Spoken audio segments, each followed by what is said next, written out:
મન બુદ્ધિ પરણવી જોઈએ કોઈના સાથે. મારે મારી બુદ્ધિ રૂપી કન્યાને હજી પરણાવી છે, અને પરણાવી છે એટલું નહીં, મારી બુદ્ધિ તમને પસંદ કરે છે, તમારા જેવું મૃત્યુ પસંદ કરે છે. તમને શું કામે, ભગવાનને શું કામ પસંદ કર્યા? તો દાદા ભીષ્મ કહે છે, ત્રિભુવન કમનમ તમાલ વર્ણમ રવિકર ગૌરવરામરમ દધાને વપુરલ કકુલા વૃત્તાનનાભ્યમ વિજય સકેરતિરસ્તુ મે નવદ્યા. ત્રિભુવન કમનમ તમાલ વર્ણમ, આ ત્રણેય ભુવનમાં સુંદર છો તમે. હે ત્રિભુવન, હે ભુવન સુંદર, સાંભળો. જેનો રંગ તમાલ પત્ર જેવો છે, નથી કાળો નથી ગોરો, અને વળી પાછો સૂર્ય કરતા પણ તેજ. રવિકર ગૌરવરામબરમ દધાને, રવિ કરતા પણ તેજ છે.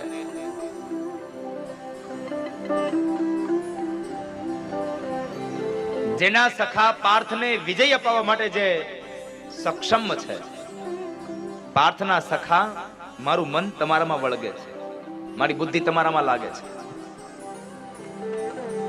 મારું મન તમારામાં શું કામ લાગે છે?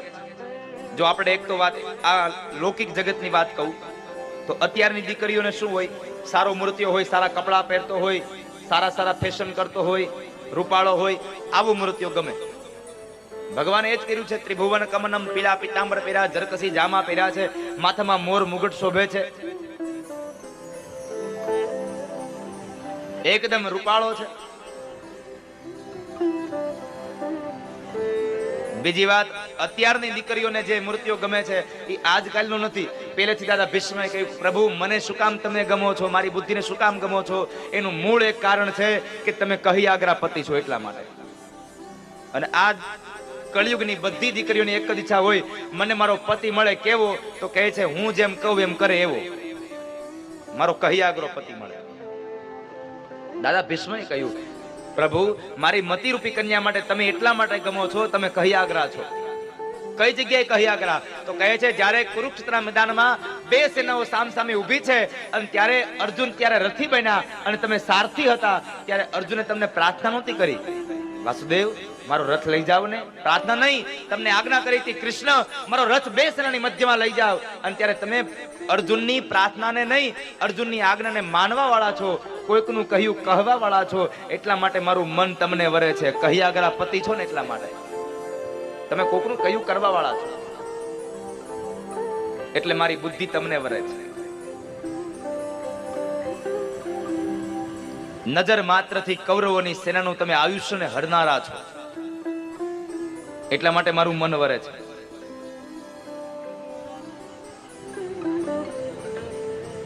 બીજી વાત, જ્યારે અર્જુને બે સેનાની મધ્યમાં આવીને જ્યારે પોતાના વડીલોને જોયા છે, ત્યારે એમણે પોતાના હથિયાર નીચે મૂકી દીધા હતા. હું નહીં લડું. જે માણસ લડવાની ના પાડે છે એ માણસને તમે ફરી પાછો લડવા માટે ઉભો કરનારા છો, કોઈકને તમે બળ દેનારા છો, માટે મારું મન તમારામાં વરે છે. માય કાંગલાઓની હારે મારું મન ન વરે.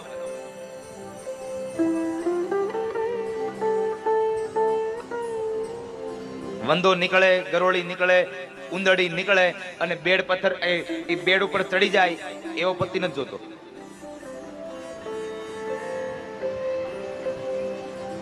પતિ જોઈએ છે જે સારો હોય, જેનામાં બળ હોય, બુદ્ધિ હોય.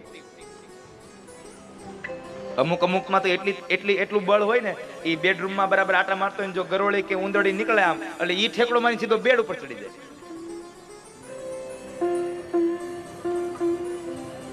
નથી કેતા અમુક જેના દવાખાને જઈને કેટલો કેટલો શૂરવીર હોય, બીમાર પડે ને દવાખાને જઈને ડોક્ટર કે લાવો એક ઇન્જેક્શન, સાહેબ છરી માર દો પણ ઇન્જેક્શન નહીં. અરે તારી ભલી થાય. કે તલવાર માર દો પણ ઇન્જેક્શન નહીં, માર દો પણ ઇન્જેક્શન નહીં.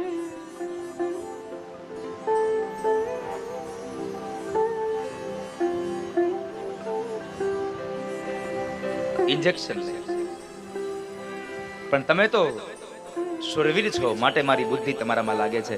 અને અંતમાં એક વાત બહુ સરસ કરી છે કે હે નારાયણ, હે કૃષ્ણ, મારું મન એટલા માટે તમારામાં લાગે છે કે તમે તમારા ભક્તોની પ્રતિજ્ઞાને તોડવા, પ્રતિજ્ઞા રાખવા માટે ભક્તોની લાજ રાખનારા છો. એટલા માટે થઈ અને મારું મન તમને વરે છે. કુરુક્ષેત્રમાં 2 માણસે પ્રતિજ્ઞા કરી હતી.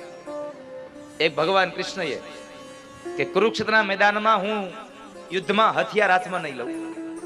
અને સામે દાદા ભીષ્મએ એક પ્રતિજ્ઞા કરી હતી કે જો હું વાસુદેવના હાથની અંદર હથિયાર ધારણ ન કરાવું ને, અને તો હું જ્યારે મરું ને ત્યારે મરતો મરતો હું ઊંધો પડું.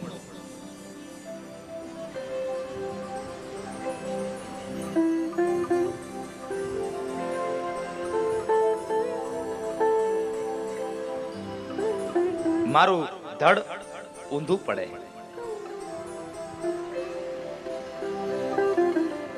वासुदेव कर चक्र नव धरे तो मैं तुझको मुख ना दिखाऊं, लाजत है मेरी गंगा मैया, मैं शांतनु सुत ना कहाऊं. आ प्रतिज्ञा करी थी दादा भीष्मए कि वासुदेव जो हाथ में हथियार धारण न करे तो हूँ मारू मोढू न बताऊं. અને અંતમાં જ્યારે 10મા દિવસનો સૂર્ય ઉદય થયો અને દાદા ભીષ્મ જ્યારે કાળ બનીને આવ્યા છે ને એક પછી એક બાણની વર્ષા કર્યા કરે. ભગવાન કૃષ્ણનું અભેદ કવચ પણ ભગવાન દાદા ભીષ્મએ વીંધી નાખ્યું. એટલું નહીં, અર્જુન પણ ઘવાયો. અને જ્યારે થયું, ભગવાનને થયું કે હવે આ દાદો ભીષ્મ અર્જુનને મારી નાખશે, અને એ જ સમયે ભગવાન રથમાંથી કૂદી પડ્યા અને બાજુમાં જે રથ તૂટેલો હતો એનું એક પૈડું કાઢી અને દાદા ભીષ્મની સામે દોડ્યા છે. અને દાદા ભીષ્મની જ્યાં નજીક આવે છે, દાદા ભીષ્મએ હથિયાર નીચે મૂકી દીધા અને કહ્યું, બસ કૃષ્ણ, આજ હું જીતી ગયો, તમે હારી ગયા, કારણ તમારી પ્રતિજ્ઞા તૂટી ગઈ. ભગવાન કહે છે, દાદા આને હથિયાર નો કહેવાય, આ તો રથનું પૈડું છે. અને ભગવાનની સામે ભીષ્મ બોલ્યા, ભગવાન સાંભળી લ્યો, યુદ્ધના મેદાનમાં કોઈને મારવા માટે હાથમાં લીધેલો નાનો પથ્થર પણ શસ્ત્ર ગણાય છે, એ પણ હથિયાર ગણાય છે. એટલે તમે હારી ગયા છો.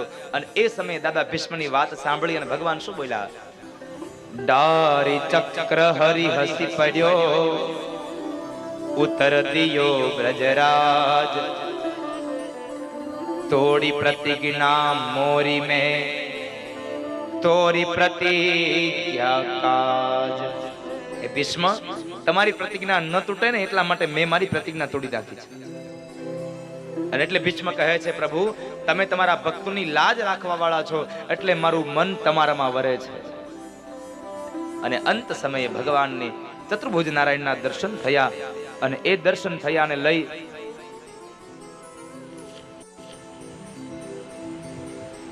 અને દાદા ભીષ્મએ પોતાનો દેહ ત્યાગ કર્યો. ભગવાન નારાયણના શરીરમાં દાદા ભીષ્મનું તેજપુંજ સમાયું. દાદા ભીષ્મને અંત સમય આપી, ગતિ આપી. ભગવાન હવે પોતે દ્વારિકા જવાની તૈયારી કરે, દ્વારિકા જવા માટે નીકળ્યા છે. એ સમયે અત્યાર સુધી ભગવાન સારથી બનતા હતા, અર્જુન રથી બનતા હતા, પણ આજે સમય આવ્યો એટલે અર્જુન રથી બન્યા અને સ્વયં ભગવાન કૃષ્ણ રથી બન્યા છે. જીવનમાં યોગ્ય સમય આ જીવનનો રથ છે સાહેબ. અર્જુને જુઓ, ભગવાનને સારથી બનાવ્યા, શું થયું? યોગ્ય દિશામાં ને યોગ્ય જગ્યાએ જઈને રથ ઉભો રહ્યો.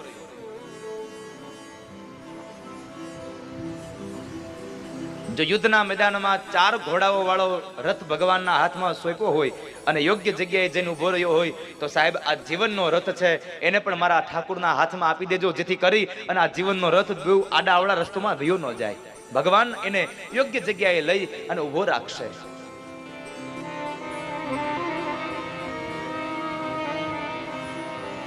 જીવનના રથની અંદર ભગવાન જ્ઞાન ગીતા ઉપદેશ છે, સારા સારા સંદેશાઓ આપશે અને આ જીવનને ધન્ય બનાવશે. એટલે કહેવું ગમે છે,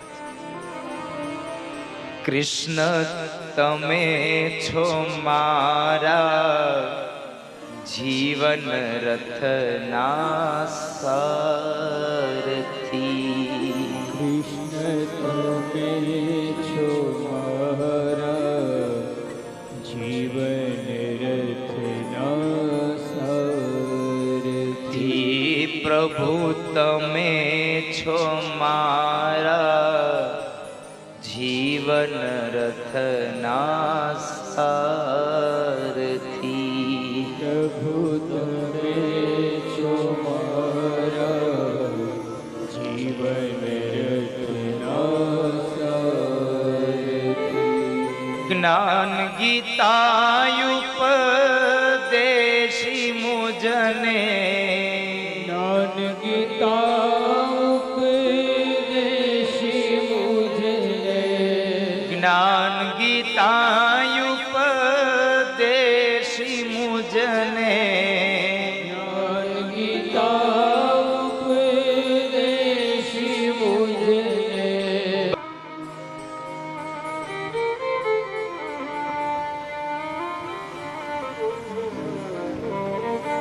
ભગવાનનો રથ દ્વારિકામાં ગયો. દ્વારિકામાં તમામ વ્યક્તિઓએ ભગવાનનું સ્વાગત કર્યું છે. ઈશ્વરનું સ્વાગત થયું. ત્યારબાદ સમય વ્યતીત થયો. ઉત્તરાના ઉદરમાંથી જાણે એક કાષ્ઠમાંથી અગ્નિ પ્રગટે એમ પરીક્ષિત મહારાજનું પ્રાગટ્ય થયું. બોલીએ પરીક્ષિત મહારાજ કી જય. પરીક્ષિત મહારાજનું પ્રાગટ્ય થયું. બ્રાહ્મણોને બોલાવ્યા. બ્રાહ્મણો એના જન્માક્ષર જુએ છે અને એમાં 8મું સ્થાન જોઈ અને ધર્મરાજ યુધિષ્ઠિરને કહે છે કે ધર્મરાજ, આ બાળકનું બધી વાત સારી છે, પણ એક સ્થાન જો તેમ લાગે છે આ બાળકનું મૃત્યુ કોઈ બ્રાહ્મણના શાપને લઈને થશે.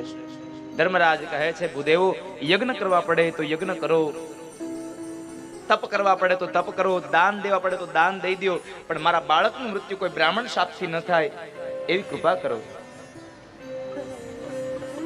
એક કૃપા કરો. એટલે બ્રાહ્મણો કહે છે ધર્મરાજ ચિંતા કરો માં, ભલે તમારા બાળકને બ્રાહ્મણનો શાપ મળશે, પણ આ તમારો બાળક ભગવાનનો અનન્ય ભક્ત છે. ભગવાનનો અનન્ય ભક્ત હશે. સમયાંતર વ્યતીત થયું. આ બાજુ વિદુરજી મહારાજ તીર્થયાત્રામાંથી આવે છે. તીર્થયાત્રામાંથી જ્યાં આવે તો એ સમયે વિદુરજી મહારાજની આગતા સ્વાગતા થઈ. વિદુરજી જુએ છે તો કૌરવ પક્ષની હાનિ થઈ છે અને અંતમાં પાંડવોને રાજ મળ્યું. કૌરવો હણાયા છે, ધૃતરાષ્ટ્ર અને ગાંધારી હજી બેઠા છે. એટલે વિદુરજી મહારાજને થયું કે ધૃતરાષ્ટ્ર અને ગાંધારી હજી શું કરે છે, લાવ એને ઉપદેશ આપું. એટલે વિદુરજી મહારાજે ઉપદેશ આપ્યો કે મહારાજ, હવે આ રાજગાદીને સંભાળવાનું, આ રાજને ભોગવવાનું બધું બંધ કરી અને હવે તમે ગંગાના કિનારે જઈ ભગવાનનું યજન કરો, ભગવાનનું ભજન કરો. સમયાંતર થાય ને એટલે પછી અમુક વસ્તુઓ છોડી દેવી જોઈએ. પણ આ દુનિયામાંથી બધું મરે છે, બધું વયું જાય, પણ આશા મળતી નથી સાહેબ. આશાઓ નથી મળતી. આદ્ય શંકરાચાર્ય મહારાજે પણ કહ્યું છે કે જો જંગલમાં જઈ આ ઘરનો ત્યાગ કરે, જંગલમાં વયા જાય અને જંગલમાં જઈ કંદમૂળો ખાય અને જીવન પસાર કરે, આખી જિંદગી ભગવાનનું નામ લીધા કરે, જો કંદમૂળ ખાય અને જંગલમાં રહેનારા માણસને, એ મહાપુરુષોને જો આશા ન છૂટતી હોય તો આ સમાજમાં રહી પાણીપુરી પીઝા ખાય એને ક્યાંથી છૂટી જાય? પાણીપુરી પીઝા વાળા ન છૂટે.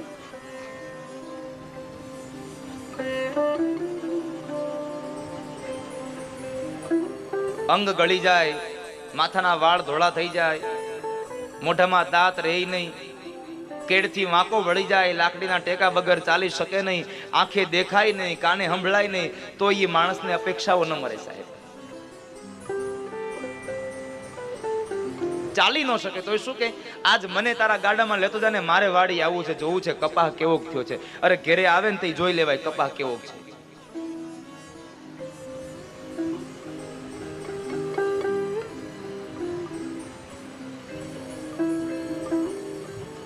વિદુરજી મહારાજે ધૃતરાષ્ટ્ર અને ગાંધારીને ઉપદેશ આપ્યો કે બસ હવે તમે જતા રહો. પણ આ સમાજમાં મેં કહ્યું એમ બધું મરે છે સાહેબ, પણ એક આશા નથી મળતી. એટલે કબીર મહારાજને લખવું પડ્યું, મન મરે માયા મરે મર મર જાત શરીર, આશા તૃષ્ણા નવ મરે કહે ગયે દાસ કબીર. મન મરે માયા મરે મર મર જાત શરીર. આશા તૃષ્ણા નવ મરે કહે ગયે દાસ કબીર. અને આ દુનિયામાં બધું મરે પણ આશા ન મરે. એજી મારી મમતા મરે નહીં, એનું મારે શું કરવું? મમતા ન મરે, એનું શું કરવું? પણ અંતમાં કહેવાય છે, વિદુરજીના ઉપદેશને લઈ ધૃતરાષ્ટ્રને ગાંધારી નીકળી પડ્યા. ત્યારબાદ 6 મહિનાનો સમય વ્યતીત થયો. ભગવાન સુદામગમન થયા. અર્જુન ફરી પાછા જ્યારે દ્વારિકાથી પાછા આવે છે ને આ બાજુ ધર્મરાજ યુધિષ્ઠિરને ચિંતા થાય છે કે અર્જુન કેમ ના આવ્યો. પણ એ સમય બરાબર અર્જુનનો પ્રવેશ થાય. અર્જુનની આંખમાંથી અશ્રુના બુંદ પડે છે. અશ્રુના બિંદ પડે છે. આ દ્રશ્યને જોઈ અને ધર્મરાજ યુધિષ્ઠિરે પ્રશ્ન કર્યો, અર્જુન શું થયું? શા માટે રડે છે? કુળની લાજ જાય એવું કામ થયું? કોઈ સ્ત્રીની તું રક્ષા ન કરી શકો? કોઈ ભૂખ્યાને ભોજન ન કરાવી શકો? એક પણ વાતનો જવાબ અર્જુન નથી આપતા, મૌન રહ્યા. પણ એક પ્રશ્ન અંતમાં ધર્મરાજે કર્યો કે જેના વગર તારું જીવન નકામું છે એ કૃષ્ણ વિહોણો બનીને આવ્યો એટલા માટે તને દુઃખ થયું એટલે રડે છે તું? ચોધાર અસુરે રડી પડી અને અંતે અર્જુન એટલું બોલ્યા છે કે મોટા ભાઈ, હા, જેના વગર મારું જીવન નહીં, આ દુનિયાના તમામ જીવાત્માનું જીવન અધૂરું છે, નકામું છે, એ કૃષ્ણ વિહોણો બન્યો. હું એકલો નહીં, આ દુનિયા આખી કૃષ્ણ વિહોણી બની છે. કારણ ભગવાન કૃષ્ણ હવે આ ધરતી પર નથી રહ્યા, સ્વધામગમન થયા છે. કૃષ્ણ સ્વધામગમન થયાના શબ્દો સાંભળ્યા, અતિશય દુઃખ લાગ્યું. મોટા ભાઈ, હું એનો એ જ અર્જુન, મારા હાથમાં એનું એ જ ગાંડીવ, એના એ જ તીર કામઠા. પણ આજ મારો સમય બદલાઈ ગયો, કારણ હું કૃષ્ણ વિહોણો બન્યો. મારો સમય બદલાયો અને સમયના બદલાવાને લઈ અને હું એના એ જ અર્જુને કુરુક્ષેત્રના મેદાનના યુદ્ધને જીતું હતું. પણ આજ હું કૃષ્ણ વિહોણો બન્યો ને તો જંગલના સામાન્ય કાબાઓને હું ન જીતી શક્યો. કાબાઓ, લૂંટારાઓ મને લૂંટી ગયા, કારણ મારો સમય બદલાઈ ગયો આ દુનિયામાં. એક વાત મારી યાદ રાખજો, હે વડીલો, માતાઓ, આ દુનિયામાં ક્યારેય કોઈ માણસ મહાન નથી હોતો, માણસનો સમય મહાન હોય છે. માટે જ્યારે તમારો સમય આવે ને ત્યારે તમે કંઈક કામ કરી લેજો, બાકી સમય ક્યારે થપાટ મારી દેશે એનો કોઈ ભરોસો નથી. તમારો સમય આવે ત્યારે બધાયનું ધ્યાન રાખજો. મારી એક પ્રાર્થના છે, તમારો સમય આવે ત્યારે કોઈને ધ્યાનમાં રાખતા નહીં. આપણી તો એક જ વૃત્તિ હોય, સમય આવે એટલે આપણે ધ્યાનમાં જ હોય. અમારો વારો આવવા દો, ધ્યાનમાં જ છો તમે. કોઈને ધ્યાનમાં ન રાખશો, બધાયનું ધ્યાન રાખજો. કારણ કે અહીંયા તો સમય બળવાન છે. સમય બલવાન હૈ, નહીં પુરુષ બલવાન. કાબે અર્જુન લૂંટ્યો, વહી ધનુષ વહી બાણ. સૌનું ધ્યાન રાખજો.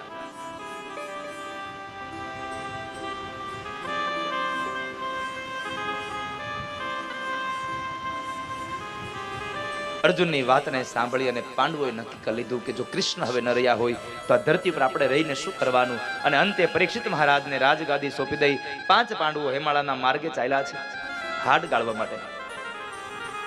હેમાળાના માર્ગે ચાલી નીકળ્યા છે. હેમાળાના માર્ગે ગયા છે અને આ બાજુ પરીક્ષિત મહારાજ એક વખતના સમયે દાદા વખતનો એક મુગટ પહેરી અને જંગલમાં જાય છે. જંગલમાં એક દ્રશ્ય જોયું, કાળો અને કદાવર પુરુષ ગાય અને બળદને માર મારે છે. જ્યારે ગાય અને બળદને માર મારે એ સમયે પરીક્ષિત મહારાજના મનમાં આવીને ઉભું રહ્યું કે મારા રાજ્યમાં મને પૂછ્યા વગર આ દંડ દેનારો માણસ કોણ છે? હું એને દંડ આપીશ.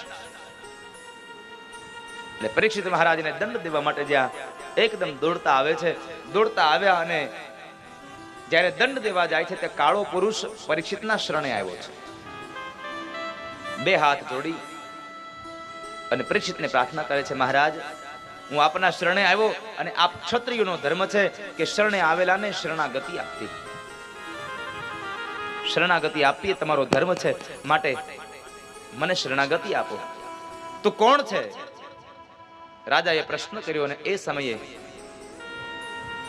કાળો પુરુષ કહે છે, મહારાજ, સતયુગ, ત્રેતાયુગ અને દ્વાપર યુગ સંપન્ન થયા, હવે મારો વારો આવ્યો. મારું નામ કલી છે, હું કળિયુગ છું. મને રહેવા માટે સ્થાન આપો. મને રહેવા માટેના સ્થાન આપો.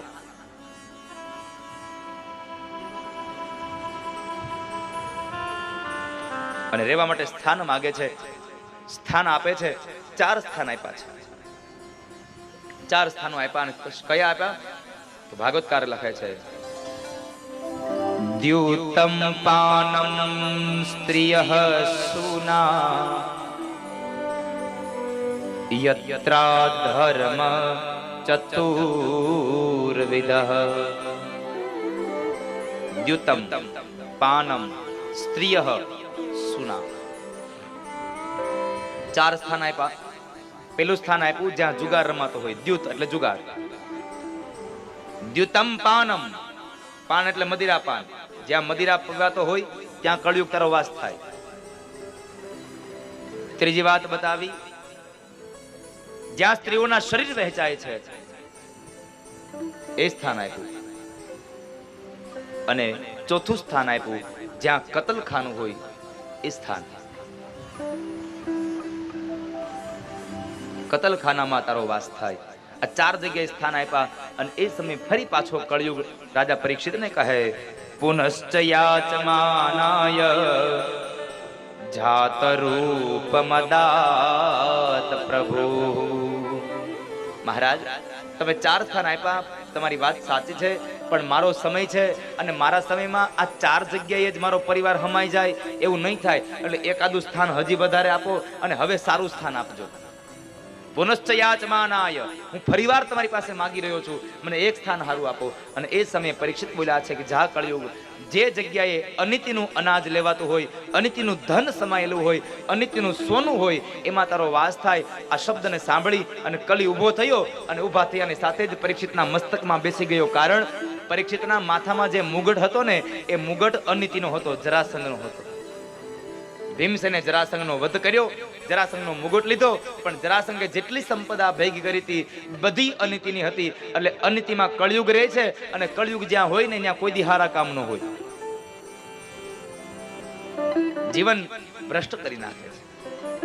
માટે ભગવાનને કેવું, ભગવાન ભલે થોડું આપો પણ નીતિનું આપજો. કારણ જ્યારે અનિતિનું તમારા ઘરમાં આવશે ને, એટલે અનિતિનું જ્યારે જાહે ને ત્યારે તમારું નીતિનું હોતે હારે લઈને જાહે. માટે ભગવાનને પ્રાર્થના કરવી કે અમારા જીવનમાં નીતિનું ધન આવે, અનિતિનું ન આવે. પણ અત્યારે તો એક જ ઈચ્છા, એક જ હામ લાગી છે, રાતોરાત પૈસાવાળા થવાનું. ભલે સામ દામ દંડ ભેદ જે કરવું પડે તે. હગા ભાઈને મારી નાખવો પડે તો મારી નાખો, પણ રાતોરાત પૈસાવાળા થઈ જાવ. પૈસાવાળા થવાની હામ લાગી છે, ચસ્કો ચડ્યો છે. રાતોરાત પૈસાવાળા ન થવાય ને તો કાંઈ નહીં, ભગવાનને એટલી પ્રાર્થના કરજો અમે માણસ બનીએ. કારણ કે અત્યારે માણા થતો બંધ થઈ ગયો. અને એટલા માટે તો આપણે કેવું પડે, છેલ્લા ભાઈ માણા થાની. આપણે કોઈ દી ઢોરને કીધું ઢોર થા? માણસને એકને જ કેવું પડે માણા થા. કારણ ભગવાને શરીર માણસનું આપ્યું, પણ વિચારો અને આપણું વર્તન પશુ જેવા આપ્યા છે.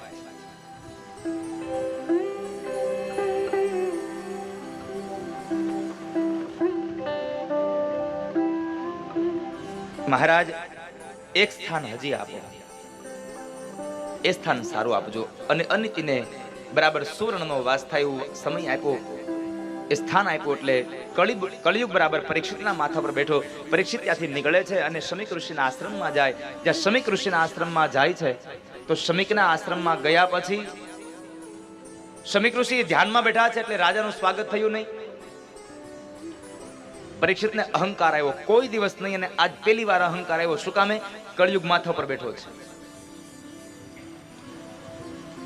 કે હું આવ્યો અને આ સાધુડાઓ મારું સ્વાગત ન કરે, મારું સ્વાગત ન કર્યું એને. અને એ સમયે આવેશમાં આવી અને પરીક્ષિત રાજાએ જે સર્પ નીકળ્યો, એ સર્પ હતો આશ્રમના, એ આશ્રમના સર્પને મારી અને ઋષિના ગળામાં પહેરાવી દીધો. પરીક્ષિત રાજાને અજ્ઞાન ઉપજ્યા સાહેબ. ઋષિના ગળામાં પહેરાવ્યો હાર.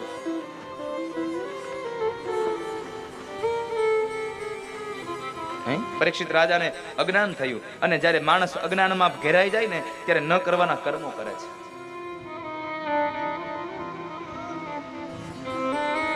અજ્ઞાન ઉપજે છે.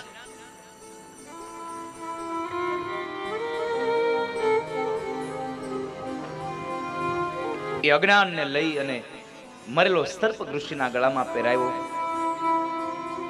અને ઋષિના ગળામાં સર્પ પહેરાવીને માણસ નીકળી ગયો. પણ આ બાજુ ઋષિના પુત્ર શમિકના પુત્ર શુંગીને ખબર પડી કે મારા પિતાશ્રીના મારા ગુરુદેવના ગળામાં કોઈ કે મરેલો સાપ પહેરાયો છે.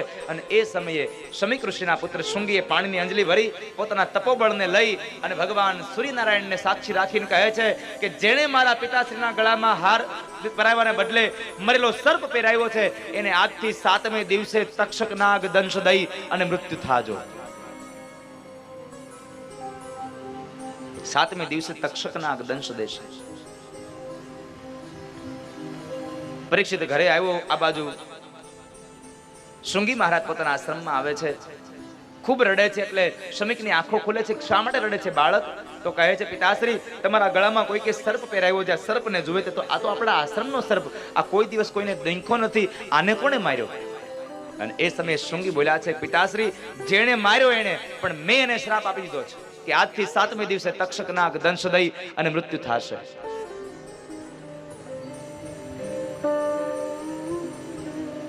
પરીક્ષિત મહારાજે રાજમહેલમાં આવી અને મુગટ ઉતાર્યો. જ્યાં કળિયુગ માથા ઉપરથી નીચે ઉતર્યો એટલે મતી ફરી પાછી ભ્રમ થઈ અને વિચાર આવ્યો કે મારાથી ન થવાનું કર્મ થઈ ગયું. આ શું કર્યું મેં? એકદમ ફરી પાછો શમિક ઋષિના આશ્રમમાં આવે છે. શમિક પાસે પ્રાર્થના કરે છે બાપજી મને માફ કરી દો. મારાથી ભૂલ થઈ ગઈ. મારી ભૂલ થઈ ગઈ. મને માફ કરો.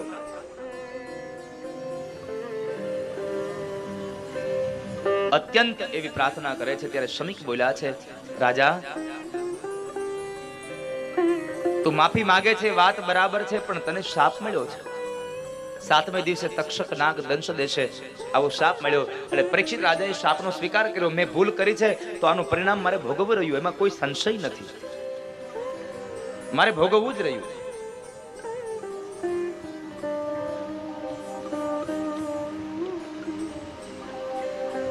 પણ પરીક્ષિત પ્રાર્થના કરતા કહે છે બાપજી આ શાપમાંથી મને મુક્તિ મળે એવી કઈ કૃપા કરો. શમિક બોલ્યા છે રાજા હાથમાંથી જીવનમાંથી નીકળી ગયેલો સમય અને મોઢામાંથી નીકળેલા શબ્દો કોઈ દિવસ પાછા ન લઈ શકાય. માટે હવે આ શ્રાપ મિથ્યા નહીં બને. શાપ તો ભોગવવો જ પડશે. પણ એક કામ કરો આ શાપના અંતમાં જ્યારે તમને તક્ષક નાગ દંખ દે ત્યારે મૃત્યુનો ભય છે. એ મૃત્યુના ભયની અંદર તમને જે વેદના થાય એ મૃત્યુની વેદનામાંથી છોડવા માટેનું એકમાત્ર કારણ તમને બતાવી શકું. અરે બાપજી મને એ બતાવો. તો રાજા જાઓ શ્રીમદ ભાગવતની કથા સાંભળો. કારણ ભાગવતની કથા તમને નિર્ભય બનાવશે, અભય બનાવશે. ભય નહીં લાગે. અને ભાગવતની કથા છે ને સાહેબ એ મણી છે, કાચ નથી. કાચમાં ને મણીમાં બહુ ફેર છે. ભાગવતની કથા દિવ્ય બનાવનારી ગાથા છે. અમૃત પી અને માણસ અમર બને, જ્યારે કથામૃત પી અને માણસ અભય બને છે. અને આ દુનિયામાં મહાપુરુષો કહે છે અમર બનવા કરતા અભય બનવું લાખ દરજ્જે સારું છે. હા, ભાગવતને સાંભળવાથી તમને મૃત્યુ નહીં ટળી જાય. આ વાત યાદ રાખજો. ભાગવતને સાંભળવાથી તમારું મૃત્યુ નહીં ટળે પણ મૃત્યુનો ભય ટળી જાય. જે મરવાનો ડર લાગે છે અને અંત સમયે જે વેદના થાય છે ને એ વેદના નહીં થાય તમને. એ ચોક્કસ છે. ભગવાનનું નામ લેવાતું હશે તો.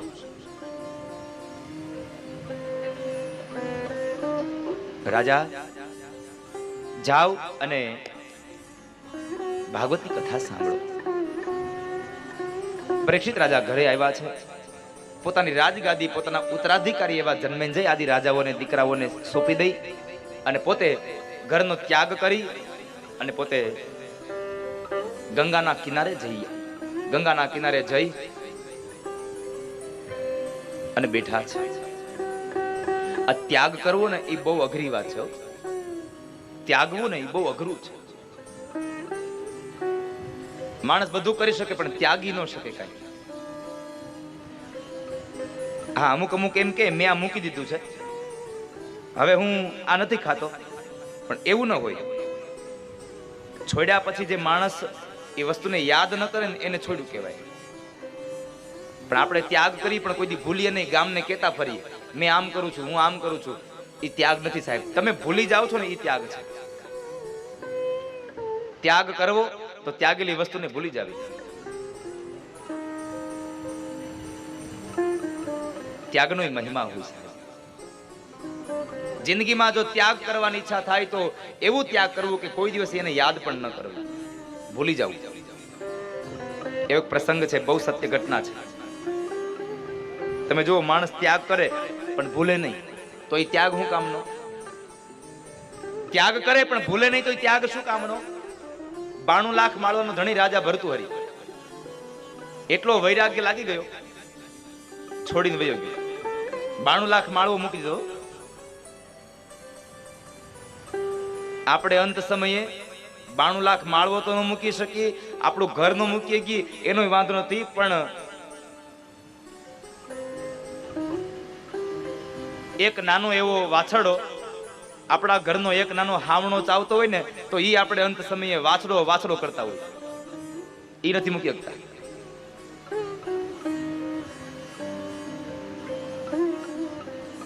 આ તો ત્યાગની વાત છે. 92 લાખ માળવાનો ધણી રાજા ભર્તૃહરિ 92 લાખ માળવો મૂકી, સંપદા મૂકી અને એને વૈરાગ્ય લાગી ગયો. સ્મશાનમાં જઈને રહે છે, સ્મશાનમાં રહે છે. જ્યારે સ્મશાનમાં રહે છે ત્યાં પણ એક નિયમ છે કે જ્યારે ગામની અંદર કોઈ માણસનું મૃત્યુ થાય અને જ્યારે ડાઘુ આવે, શબને બાળવે, શબને બાળીને વયા જાય, ત્યારે શબને બાળવા આવે ને ત્યારે હારે ખીચડીનું પાત્ર લાવે. એક પાત્રમાં ખીચડી લાવે, એક પાણીનું પાત્ર લાવે, આ મૂકીને જાય. એટલે રાજા ભર્તૃહરિને નિયમ કે જ્યારે કોઈ માણસનું મૃત્યુ થાય અને જે ખીચડી આવે ને એ ખીચડી ખાવાની, એ પાણી પીવાનું, બાકી જ્યાં સુધી કોઈ બીજું મૃત્યુ ન થાય ત્યાં સુધી ભૂખ્યાને તરસા રહેવાનું, ભગવાનનું જપ કરવાનું. આવો ત્યાગી માણસ સ્મશાનમાં રહે. એક વખતના સમયે સાંજના સમયે ભગવાન શિવ અને ભવાની નીકળ્યા. એટલે ભવાનીની નજર બરાબર રાજા ભર્તૃહરિ ઉપર ગઈ. એટલે ભવાની કીધું, પ્રભુ જો તો ખરા દુનિયાનો કેટલો મોટો ત્યાગી માણસ છે. સૌથી મોટો ત્યાગી માણસ આ છે. એક કામ કરો ને, અને ત્યાગનું પ્રમાણપત્ર આપી દો ને. 92 લાખ માળવાનો ધણી બધું મૂકી અને સ્મશાનમાં રહે છે. ન કરે ખારો આશ્રમ ન બનાવી શકે કે હાલો ભાઈ મારી સંપદા છે, પેલા હું આશ્રમ કરી લઉં અને પછી બધું મૂકી દઉં? નહીં, એને કાંઈ ન બનાવ્યું અને સ્મશાનમાં રહે છે. અને ત્યાગનું પ્રમાણપત્ર આપી દો. ભગવાન શિવ કહે છે, ભવાની ત્યાગનું પ્રમાણપત્ર એમને ન અપાય. અરે પણ પ્રભુ શું ન અપાય? આ 92 લાખ માળવાનો ધણી આ બધું મૂકી અને સ્મશાનમાં રહે, કેટલા દિવસ ભૂખ્યો રહે, આ ખીચડી ખાય, પાણી પીવે, વળી પાછો ભૂખ્યો રહે, તમે એમ કહો છો ત્યાગનું પ્રમાણપત્ર ન અપાય? નહીં ભવાની, ન અપાય. ભગવાને ના પાડી. એટલે ભવાની બોલ્યા છે, આમ પણ પ્રભુ તમે કોઈ દી મારી વાતમાં હા પાડી ખરી, અને તમે જે દી હા પાડશો ને તે દી આકાશમાં સૂર્ય ઉગશે નહીં, ફાંડ ઉપાડીને આવશે. તમે મારી વાત માની કોઈ દી? અહીંથી ચાલુ થાય, પછી ક્યાં જઈને ઉભું રહે કઈ નક્કી નહીં હો. બપોર રોટલી બને નોય બને. આ તો ભાઈ ઝઘડો છે. ભવાનીએ પ્રશ્ન કર્યો કે નારદ આ અનસુયા કોણ છે? વળી એક મહાન આહુતિ આપી. માં નથી ખબર? આ ધરતી પરની મહાન પતિવ્રતા નારી છે અને હું તો તમને કહી જ દઉં કે ઈ જે એના પતિની સેવા કરે છે ને એવી સેવા દુનિયામાં કોઈ નહીં કરતું હોય. હવે એક તો અહંકાર હતો કે અમારા જેવી કોઈ પતિની સેવા કરતું નથી, અને એમાં નારદે કહ્યું કે એના જેવી કોઈ નહીં કરતું હોય. એટલે ઈર્ષાનો અગ્નિ ભભૂકી ઉઠ્યો. નારદ ગયા બ્રહ્મલોકમાં. બ્રહ્મલોકમાં જઈને સાવિત્રી પાસે એ જ વસ્તુ, સાવિત્રીના મનમાં એવું ભરાવરાયું. સાવિત્રીએ પણ બ્રહ્માને કીધું. આ બાજુ ભવાની ભગવાન શિવ પાસે ગયા. પ્રભુ આ કોઈ પતિવ્રતા નારી છે અનસુયા, આ અનસુયાનો તમે પતિવ્રતાનો નિયમ તોડાવો. ભગવાન શિવ કહે છે, ભવાની ખાડો ખોદે ને ઈ જ માણા પેલા એમાં પડે છે, આપણે આવું ન કરાય. બીજા તો પછી પડે, પણ જે ખાડો ખોદનારો છે ઈ જ પેલામાં પડે છે, આવું ન કરાય. પણ છતાં પણ એ સ્ત્રી હટ છે, ન માન્યા.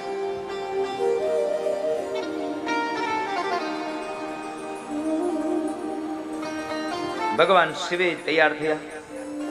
બ્રહ્મલોકમાં બ્રહ્માજી તૈયાર થયા. 3 દેવતાઓ ભેગા થયા અને 3 દેવીઓ ભેગા થયા. વિચાર કરે છે કે આપણે હવે આ પતિવ્રતા નારી અનસુયાનો નિયમ કેમ ભંગાવવો, કેમ તોડાવવો? બહુ બધા વિચારો કર્યા. અંતે ભગવાન વિષ્ણુ કહે છે કામ કરીએ, આપણે ત્યાં આગળ ભિક્ષુકના વેશમાં જઈએ. એટલે ભિક્ષુકના વેશમાં જશું ને અને ભિક્ષાવૃત્તિનો નાદ કરીશું, એટલે ભિક્ષા દેવા આવશે ત્યારે આપણે એક શરત રાખીશું કે તમે અમને નિર્વસ્ત્ર થઈ અને ભિક્ષા આપો તો અમે ભિક્ષા લઈએ, નહીં તો અમે ભિક્ષા નહીં લઈએ. અને જો એ સ્ત્રી આપણી સામે નિર્વસ્ત્ર થશે, એટલે પરપુરુષની સામે નિર્વસ્ત્ર થાય એટલે એનો પતિવ્રતાનો નિયમ તૂટી જશે, એટલે પછી આપણે ચિંતા નહીં, પતિવ્રતાનો નિયમ તૂટી જશે.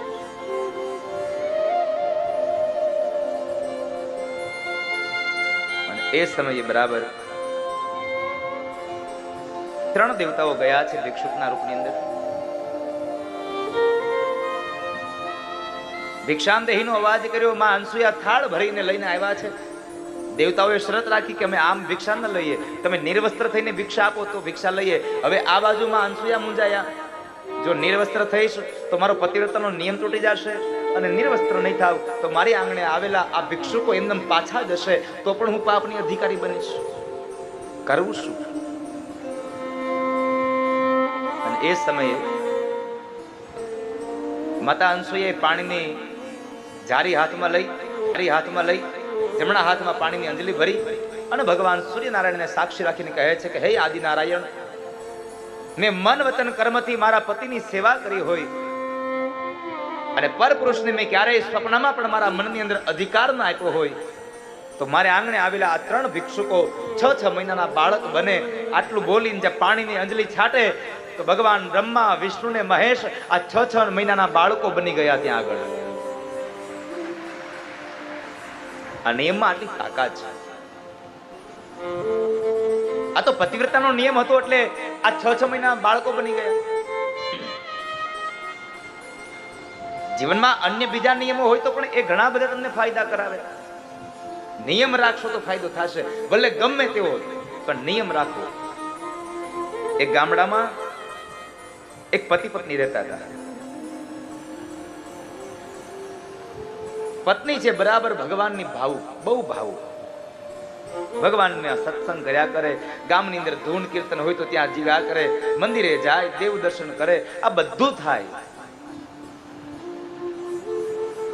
પતિને જરાય કોઈ જાતની ભગવાન પ્રત્યે ભાવનાઓ નહીં, ભગવાનમાં એને કોઈ આસક્તિ નહીં.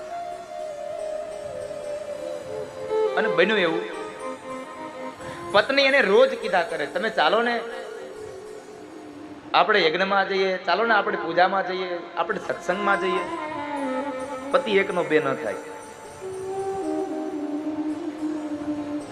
1 દિવસ 2 દિવસ આમ અનેક સમય સુધી એ પત્ની એના પતિને કહેતી રહી.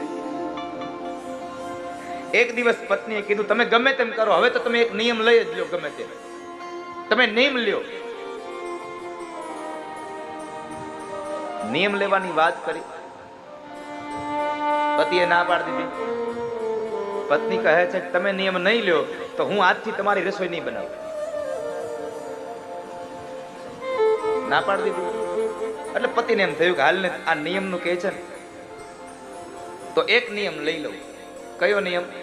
આ પતિને, આ પુરુષને સવારમાં ઉઠીને ચાની તલબ બહુ, હજી આંખું ચોડતો હોય ને ત્યાં કે ચા તૈયો. અરે પણ તું એલા બ્રશ તો કરી લે, તું મોઢું ધોઈ લે, પછી તને ચા આપે. એટલે આને ચાની તલબ બહુ, એટલે એને એક નિયમ લીધો કે સાંભળ તું બહુ નિયમનું કહે છો ને તો મારે આજથી નિયમ, આપણા બાજુની જ ઘર આપણે અડીને જે દિવાલ છે એ દિવાલ કોની છે? તો કે કુંભારની. હા તો સાંભળી લે, કુંભારના ફળિયામાં બાંધેલું જે ગધેડું છે ને એ રોજ ઉઠીને મારે ગધેડુંના મોઢું જોવાનો નિયમ, એ ગધેડાનું મોઢું જોઈ લઉં પછી મારે ચા પીવી. આ નિયમ એ લીધો, ગધેડાના મોઢા જોવાના. આ હું તમને એક હાસ્યની સાથે એક મર્મ સમજાવી દઉં છું. નિયમનો કેટલો ફાયદો.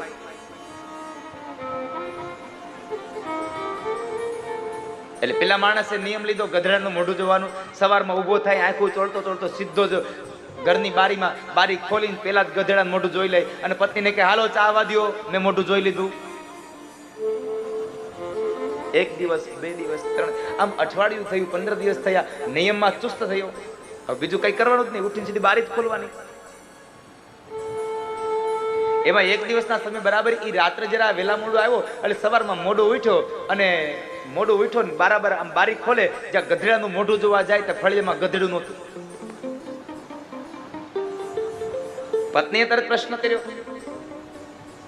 તમે ગધેડાનું મોઢું જોઈ લીધું? નહીં. તો ચા નહીં બને. તો પત્નીએ ચા બનાવવા ના પાડી દીધી અને આને ચાની તલપ લાગી. અને મેં ગઈકાલે કીધું ને તલપ લાગે ને એટલે તલપ એવી વસ્તુ છે કે આમ ઓલી 2.5 ઇંચની બીડી 5 ફૂટના માણસને છેક મંડપની બહાર લઈને વહી જાય. એને પીવા જાવી જ પડે પછી તઈ મેળાવે. 2.5 ઇંચની હોય. એ કેટલો એને આસક્ત, કેટલો એને એને એને એને વળગી ગયો સાહેબ.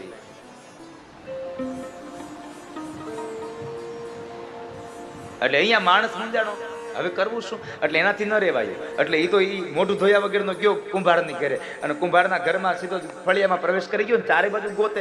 એટલે કુંભારના એ પત્ની બરાબર ઓસરીમાં હતા. એને કીધું કે હે ભાઈ, આ શું તમે ગોતો છો? અરે આ બેન તમારા આંગણામાં અહીંયા ઓલું ગધેડું બાંધતા નહીં ક્યાં વહી ગયું? એ કે એ તો તમારા ભાઈ લઈને વહી ગયા. એ કે હે? હા, એ તમારા ભાઈ લઈને ગયા. ક્યાં ગયા? એ કે બરાબર હવે ઉગમણી બાજુ ગયા હશે માટી લેવા. પગમાં ચંપલ પહેર્યા વગરનો દોડ્યો ગયો. પગમાં ચપ્પલ ન પહેર્યા ગયો કુંભારને ગોતવા. એને કુંભારાને મતલબ નતો, ગધેડાનું મોઢું જોવાઈ જાય મારે ચા પીવાઈ જાય. બરાબર કુંભાર ગયા હતા માટી લેવા માટે અને એ દિવસે કુંભાર બરાબર ખાડો ખોદતા હતા. ખાડો માટીને લેવા માટે ખાડો ખોદતા હતા. એ ખાડો ખોદ્યો ને તો એ ખાડાની અંદર એક સરસ મજાનો એક માટલું હતું અને સોનાના સિક્કાથી ભરેલું હતું. સોનાના સિક્કા ભરેલું માટલું મળ્યું એટલે રાજને રેડ થઈ ગયો કુંભાર. એટલે કુંભાર એને બધું સાફ કરે અને વિચાર કરે છે કોઈને ખબર પડે ને ત્યાર પેલા હું ઘરે વયો જાઉં, નકર જો ખબર પડી જાય ને તો મારે રાજમાં જમા કરાવી દેવું પડશે, મારે રાજમાં આપી દેવું પડશે. એટલે માણસ સાફ કરી અને આમ હંગરવાની તૈયારી કરે. બરાબર પેલો માણસ આવ્યો, થોડોક દૂર હતો 20-25 ફૂટ, ત્યાંથી બોલ્યો જોઈ લીધું અને પાછો વળ્યો. એને ગધેડાનું મોઢું જોઈ લીધું. કુંભાર સમજો કે આવડો આ ઘડો જોઈ ગયો. કુંભાર એની વાહે દોડ્યો, ઉભા રે ભાઈ, ઉભા રહ્યો. નહીં, જોઈ લીધું. પેલો માણસ આગળ ને પાછળ કુંભાર. માંડ કરીને પેલા માણસને કુંભારે પકડ્યા. અરે પણ ઉભા તો રહ્યો. પણ ઓલો માણસ કહે છે ના મેં જોઈ લીધું, હવે મને જવા દો, મારે જોઈ લીધું. કુંભારના મનમાં ગાંઠ વળી ગઈ કે આને આ જોઈ જ લીધું, આગળ જઈને કહી દે. એને કીધું ભાઈ એક કામ કરો, તમે ભલે જોઈ લીધું પણ જેટલા સિક્કા છે ને એમાંથી અડધા સિક્કા તમારા અને અડધા સિક્કા મારા. તમે કોઈને વાત કરતા નહીં. હવે ગધેડું જોવાનું મોઢાનો નિયમ રાખે અને સોનાના સિક્કા મળે તો સવારમાં રોજ ઉઠીને ભગવાનના મંદિરમાં દર્શન કરવાનો પ્રયત્ન કરો, નિયમ રાખો. શું મળે સાહેબ? આ જીવન દિવ્ય બની જાય, જીવન ભવ્ય બની જાય. ઈશ્વરનો મહિમા છે. હવે ગધેડાનું મોઢું જોઈને સોના મોઢ મળતા હોય તો ભગવાનના નિત્ય દર્શન કરે એને તો શું ન મળે? આખી જિંદગી તો ભગવાનના નિત્ય દર્શન કરે એને તો શું ન મળે? આખી જિંદગી સુવર્ણ બની જાય, જિંદગી સોનાની બની જાય. અરે નિયમમાં એટલો તાકાત હતો કે 3 દેવતાઓને પણ 6 મહિનાના બાળક બનાવ્યા. માં એને ઓરડામાં લઈ જાય, નિર્વસ્ત્ર થઈ પૈપાન કરાવ્યા. ત્યારબાદ માએ, હવે પહેલાના સમયમાં કઈ ઘોડિયા તો હતા નહીં, પારણિયા હતા નહીં એવા બધા. એટલે માએ સાડી લીધી અને એક છેડો બાંધ્યો વડલાની ડાળે અને એક છેડો બાંધ્યો લીમડાની ડાળે અને બાળકને પોઢાડ્યા છે, ભગવાનને પોઢાડ્યા. માતા એને હિચકાવે છે, એ સમય બરાબર આ 3 દેવીઓ વિચાર કરે ઘણો સમય વ્યતીત થયો પણ હજી અમારા પતિ આવ્યા નહીં. અમારા પતિ કેમ નહીં આવ્યા હોય? ખૂબ વિચાર કર્યો અને એ સમયે બરાબર દેવર્ષિ નારદ નીકળ્યા છે. નારદને પ્રશ્ન કર્યો. નારદજી ઉભા રહ્યો, બોલો આ અમારા ભગવાન ગયા હજી આવ્યા નહીં, કેમ નથી આવ્યા જરા જુઓ ને. નારદ કહે છે તમારા ભગવાન હવે નહીં આવે. અરે પણ કેમ નહીં આવે? અરે તમારા ભગવાનને તમારે જોઈતા હોય તો તમે જાઓ અનસુયા પાસે માફી માંગી લ્યો, કારણ કે તમારા ત્રણેયના ઘરવાળા 6 મહિનાના છોકરા બનીને ઘોડિયામાં હિચકે છે, જાઓ જોઈ આવો. લક્ષ્મીજીએ પ્રશ્ન કર્યો તો નારદ ભાઈ છૂટે કેમ? નારદ કહે છે તમે અનસુયા પાસે જાઓ માફી માંગો. ના હો અમે ન જઈએ, નહીં અમને કદાચ શ્રાપ આપી દે તો. અમને શાપ આપે તો શું કરવું? ત્યારે નારદે એક બહુ મહત્વની વાત કરી છે. માં, એ અનસૂયા છે, એ તમારા જેવી અસૂયા નથી. અનસૂયાનો અર્થ બતાવ્યો શાસ્ત્રકારોએ. જેની અંદર ઈર્ષા નથી એ અનસૂયા છે, અને જેની અંદર ભરપૂર ઈર્ષા ભરી છે એ અસૂયા છે.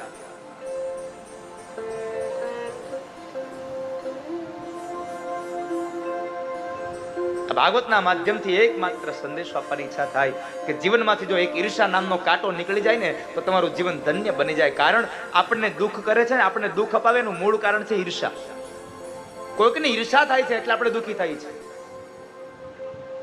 જીવનમાંથી ઈર્ષા વહી જાય તો કોઈ દિવસ તમે દુઃખી ન થાવ. પણ આપણને તો એક જ વાત છે, કોઈકની ઈર્ષા થાય, આપણી પાસે જે વસ્તુ હોય એના કરતા સારી વસ્તુ કોઈક પાસે આવે એટલે તરત જ ઈર્ષા જાગે. ભલે આપણે એને વ્યક્ત ન કરીએ, ભલે બોલીએ નહીં, પણ અંદર અંદર તો બળ્યા જ કરીએ હો. અંદરથી એટલો અગ્નિ બાળા કરે, અને ઈર્ષાનો અગ્નિ એવો છે ને માણસને ખતમ કરી નાખે સાહેબ. માટે જિંદગીમાં ઈર્ષા ન કરશો કોઈની.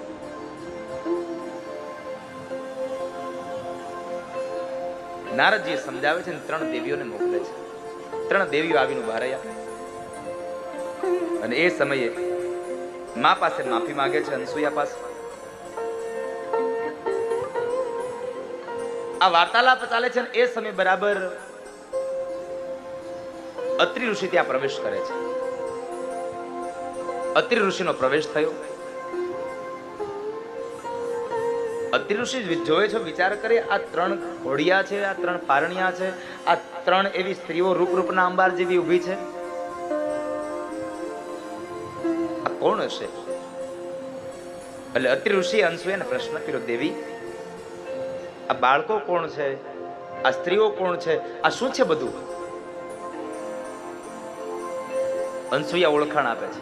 અરે પતિદેવ, આ 3 ઘોડિયામાં જે બાળકો રહ્યા ને એ મારા દીકરા છે, અને આ 3 સ્ત્રીઓ જે ઊભી ને એ મારા દીકરાની ઘરવાળીઓ, મારી પુત્ર વધુઓ છે. આ મારા દીકરાની ઘરવાળીઓ છે, મારી પુત્ર વધુઓ છે.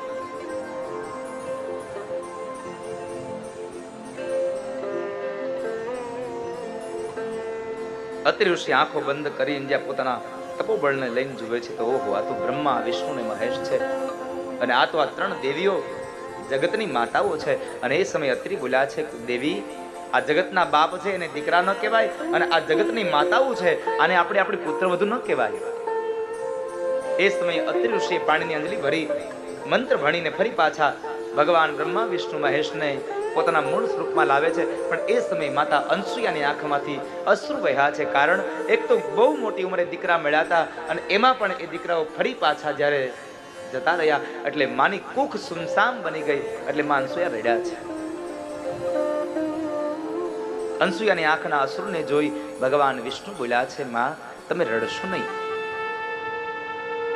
પણ તમારી આ ઈચ્છાઓને સંપન્ન કરવા માટે થઈ અને અમે 3 દેવતાઓ તમારા ઘરે પુત્ર સ્વરૂપે પ્રગટ થશું. અમે તમારા ત્યાં દીકરો બનીને આવશું. આજ અમે ભલે તમારા પાસેથી જઈએ છીએ, પણ આવનારા સમયમાં અમે તમારો દીકરો બનીને આવશું. આટલું વચન આપી ભગવાન નીકળી ગયા. સમય પસાર થયો અને માગશર મહિનાના અંજવાળિયા પક્ષની અંદર જેમ કાષ્ઠમાંથી અગ્નિ પ્રગટે એમ સમયાંતરે માતા અનસૂયાના ઉદરથી ભગવાન દત્તાત્રેય મહારાજનું પ્રાગટ્ય થયું. બોલીએ દત્તાત્રેય મહારાજ કી જય. આ દુનિયામાં નથી ધન આપણું, નથી દીકરા આપણા. સુતઃ કસ્ય ધનમ કસ્ય. કોની ધન હારે આવ્યું, કોને સુખ સંપદા હારે આવી, કોની સાથે કોઈ દીકરા ગયા. અહીંનું અહીંયા જ છોડીને બધું જવાનું પિતાશ્રી. આમાં કોઈ કોઈનું થયું જ નથી. આ પ્રકૃતિના 2 માર્ગો છે કૌશિકભાઈ. 2 માર્ગો આ પ્રકૃતિ આપ્યા છે. તમારી પાસે જે કાંઈ વસ્તુ છે ને, કાં તમે કોઈને આપીને જાઓ અને કાં મૂકીને જાઓ. મેં ગઈકાલે તમને આ છોટ મોકલ્યો હતો. આ પ્રકૃતિના 2 જ નિયમો, 2 જ માર્ગો છે. કાં તમારી પાસે રહેલી સંપદા તમે કોઈકને આપીને જાઓ, અને કાં તો તમે મૂકીને જાઓ. ભેગી લઈ જવાની કોઈ વ્યવસ્થા નથી. પણ આ દુનિયાનો માણસ સમજતો જ નથી, માનતો જ નથી. કશું ભેગું નથી આવવાનું. ભેગું આવશે માત્ર તમારું કરેલું સત્કર્મ. તમારા કરેલા હાથથી તમે કોઈને દાન પુણ્ય કર્યા હશે, કોઈ આવી કથાઓ સાંભળી હશે, 2 ઘડી ભગવાનના નામ લીધા હશે, કોઈના દુઃખમાં તમે કોઈને મદદ થયા હશો, તો આ બધું જ કર્મ તમારી સાથે આવશે, બાકી કશું ભેગું નહીં આવે. બધું જ અહીંયા છોડી આમનામ જ જવાનું. ખાલી હાથે આવ્યા હતા અને ખાલી હાથ જવાનું છે. અહીંયા નામો નિશાન નથી રહેવાનું કોઈનું. મેં ગઈકાલે એક પંક્તિ બોલ્યો તો, લાખો ગયા કોઈની નજર નથી પડી, લાખો ચાલ્યા જશે કોઈની નજર નથી રડી. તારા ઐશ્વર્યનું અભિમાન ન કર માણસ, તારા ઐશ્વર્યનું અભિમાન ન કર માણસ. અહીંયા તો સિકંદર જેવાની કબર નથી જડતી, તો આપણી તો શું વિષાદ છે. અહીંયા સિકંદર જેવાની કબર નથી જડતી કોઈને. અહીંયા કહ્યું સુતઃ કસ્ય ધનમ કસ્ય, શું દીકરા શું ધન, આ બધું જ આપણને દુઃખ આપે. અસારહ ખલુ સંસારો દુઃખ રૂપી વિમોકઃ, દુઃખ રૂપી વિમોહક. તમને અહીંયા આ સંસારમાં દુઃખ થશે.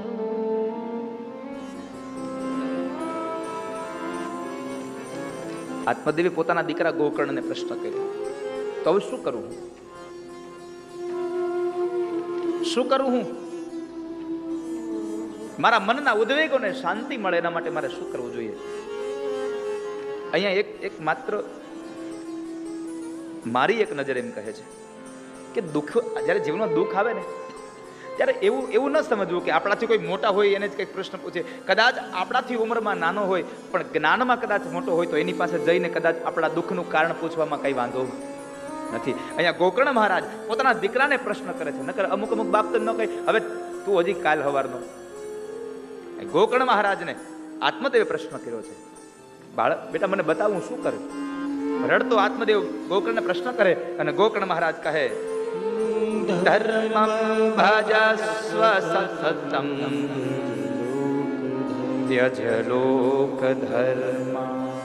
ધર્મં ભજસ્વ સતતમ, ધર્મં ભજસ્વ સતતમ. પિતાજી તમે ધર્મને ભજો. ધર્મ એટલે શું? પુસ્તકો લઈને બેસી જાવ એને ધર્મ કહેવાય?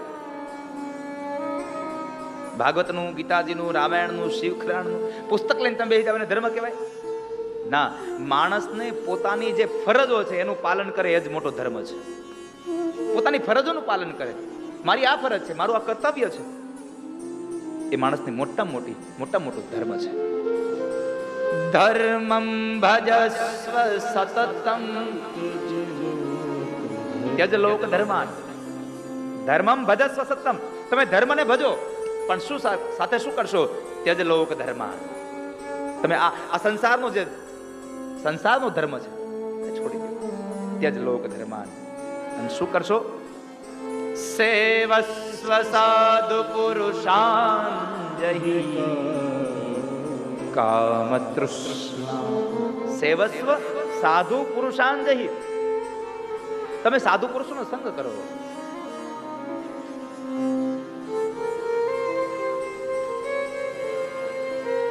તમે સાધુઓનો સંગ કરો. તમે સંતોની સેવા કરો.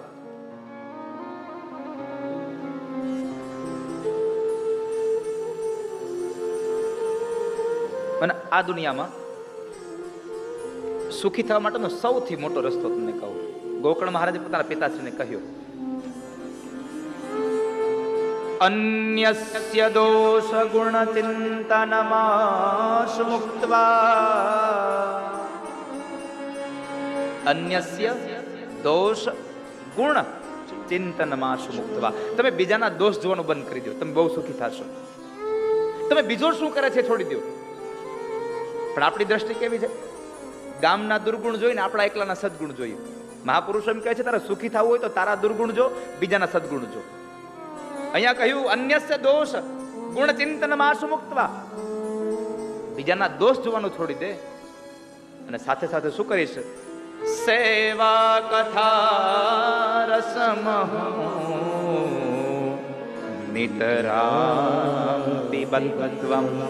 સેવા કથા રસમઃ નિતરામ પિબત્વમ. તમે સેવાને કથાને રસ પીવો. તમે સેવાના કર્મ કરો, કથાનો રસ પીવો. સેવા કથા રસમહો નિતરામ પિબત્વમ. અને પિતાશ્રી આ દુનિયામાં કર્મ ક્યાં કોઈને છોડે છે? જેવું કર્મ એવી ગતિ થશે.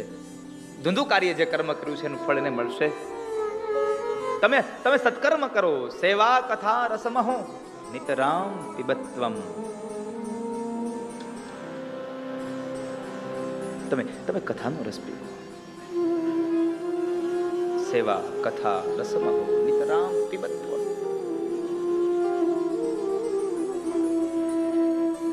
કર્મ નહીં છોડે. હું હંમેશા કહેતો રહ્યો છું, આ દુનિયામાં ભગવાનથી ડરવાની જરૂર નથી તમારે કોઈને. ભગવાનથી કદાપી ન ડરશો. ડરવું હોય તો કર્મથી ડરો. રામચરિત માનસ એમ કહે છે, કર્મ પ્રધાન વિશ્વ કરી રાખા, જો જસ કરઈ સો તસ ફલ ચાખા. કર્મ પ્રધાન વિશ્વ કરી રાખા. આ દુનિયામાં કર્મ પ્રધાન છે. જેવું કર્મ કરશો એવું ફળ મળશે. સ્વયં ભગવાન કૃષ્ણ ગીતાજીમાં કહ્યું, કર્મણ્યેવાધિકારસ્તે મા ફલેષુ કદાચન. ગીતાજીમાં ભગવાન એમ ગાય છે કે જેવું કર્મ કરશો એવું ફળ મળશે. ખેતરમાં તમે ઘઉં વાવશો તો ઘઉં આવશે, બાજરો વાવશો તો બાજરો આવશે. બેમાંથી એકેય નહીં વાવો, કોરું રહે. જેવું કર્મ કરશો એવું ફળ મળશે, નક્કી છે. કર્મ પ્રધાન વિશ્વ કરી રાખા. કર્મ પ્રધાન વિશ્વ કરી રાખા. જેવું કર્મ કરશો એવું ફળ મળશે. પિતાશ્રી, આ દુનિયામાં ફળ કોઈને નહીં છોડે. भगवान से न डरो, अपने कर्मों से डरो. अपना कर्म ही अपनो दुख की ओर ले जाता है. 500 ગાયોના એક મોટા ટોળામાં એક નાના વાછડાને એમ છૂટું મૂકી દો એટલે એ નાનું વાછડું 500 ગાયોના ટોળામાંથી એની માને શોધી લે. એમ આ દુનિયામાં તમે કર્મ કરીને ગમે ત્યાં સંતાઈ જાઓ, તમારું કરેલું કર્મ તમને ગમે ત્યાં હશો ત્યાંથી શોધી લેશે, એ વાત નક્કી છે. એટલે કર્મ પ્રધાન વિશ્વ કરી રાખા, જો जस करे सो तस फल चाखा. જેવું કરશો એવું ફળ તમે ચાખશો. પિતાશ્રી, તમે એક જ કામ કરો, અન્યસ્ય દોષ ગુણ ચિંતન માશ મુક્ત્વા સેવા કથા રસમહો નિતરામ પિબત્વમ. પિતાશ્રી, તમે સેવા કથામાં રસ પીવો. આ છોડી દો, અન્યસ્ય દોષ ગુણ ચિંતન માશ મુક્ત્વા. બધું છોડી દો તમે. અને પોતાના દીકરાની આ વાતને લઈ અને આત્મદેવ બ્રાહ્મણ ઘરેથી નીકળી જાય છે. તીર્થના ક્ષેત્રમાં જઈ ભગવાનનું ભજન કરી પોતાનો દેહ ત્યાગ કરે. આ બાજુ પોતાની પત્ની ધુંધુલી પણ પોતાના દીકરા ધુંધુકારીના ત્રાસથી જંગલના માર્ગે ગઈ, અંધારા કૂવામાં પડી અને મોતને ઘાટ ઉતરી છે, આત્મહત્યા કરી લીધી છે. દીકરાનો ત્રાસ એટલો વધી ગયો. હવે આ ધુંધુકારી સ્વતંત્ર બન્યો અને સ્વતંત્રતા સ્વચ્છંદતામાં પરિણમી. સ્વતંત્રતા મળે ને પછી કોઈ કહેવા વાળું ન હોય એટલે પછી એને જેમ ફાવે એમ વર્તન કરે. એમ સ્વતંત્રતા સ્વચ્છંદતામાં બદલી ગઈ. ન કરવાના કામો કરે. એમાં રાજાનો ખજાનો તોડ્યો, ધન ચોરી લાવી અને પેલી 5 ગણિકા સ્ત્રીઓને આપ્યું. સ્ત્રીઓએ પ્રશ્ન કર્યો, તું ક્યાંથી લઈ આવ્યો?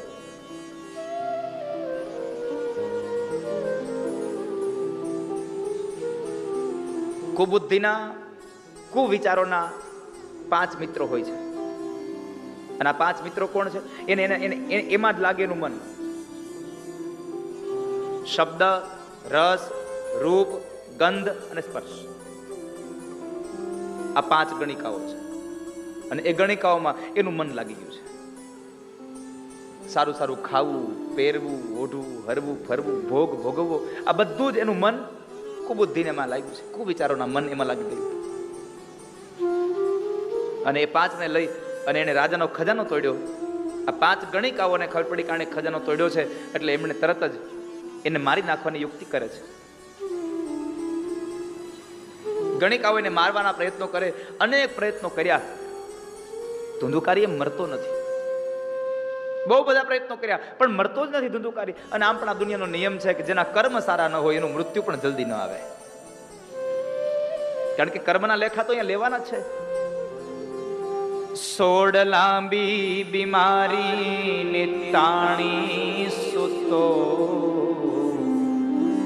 મોત માંગે પણ આવે નહીં યમના દૂતો, કર્યા કર્મો ના લેખા લેવાય છે, તારી આવરદા રોજ ઓછી થાય છે. માં એમ કહે કે મારો દીકરો 5 વર્ષનો થઈ ગયો અને કાળ એમ કહે કે હવે 45 નો રહ્યો. કાળ ઊંધા એકડા ભણે છે. આપણને એમ થાય મોટા થયા. ના, રોજના માટે આપણી આવરદા ઘટતી જાય છે. તારી આવરદા રોજ ઓછી થાય છે, સમજ તો સારું છે તારો અવતાર એળે વયો જાય, સમજ તો સારું છે તારો અવતાર એળે જાય છે, તું સમજ તો સારું છે. કોઈ રીતે ન મૃત્યુ પામ્યો તો કહેવાય છે કે એના હાથ અને પગને દોરડાથી બાંધી અને એના મોઢા ઉપર ધગધગતા અંગારાઓ નાખ્યા છે, ધગધગતા અંગારાઓ નાખ્યા અગ્નિના, અને અંતે એ બળીને એ મૃત્યુ પામ્યો પણ પ્રેત બન્યો છે. અને પ્રેત અવસ્થામાં બહુ દુઃખ થાય. પ્રેત યોનિમાં એને સ્થાન મળ્યું એટલે બહુ દુઃખી થયો. ન ખાઈ શકે, ન પી શકે, ન સૂઈ શકે, બહુ યાતનાઓ થાય છે. નર્કમાં જાય એટલે દુઃખ થાય, સ્વર્ગમાં જાય એટલે સુખ થાય. હવે આ નર્ક અને સ્વર્ગ આપણે બે શબ્દો આમ જાણીએ. આપણે તો બધાને ખબર જ છે કે નર્ક અને સ્વર્ગ બહુ સારું કહેવાય. સ્વર્ગમાં આવવું હોય, નર્કમાં આવવું હોય.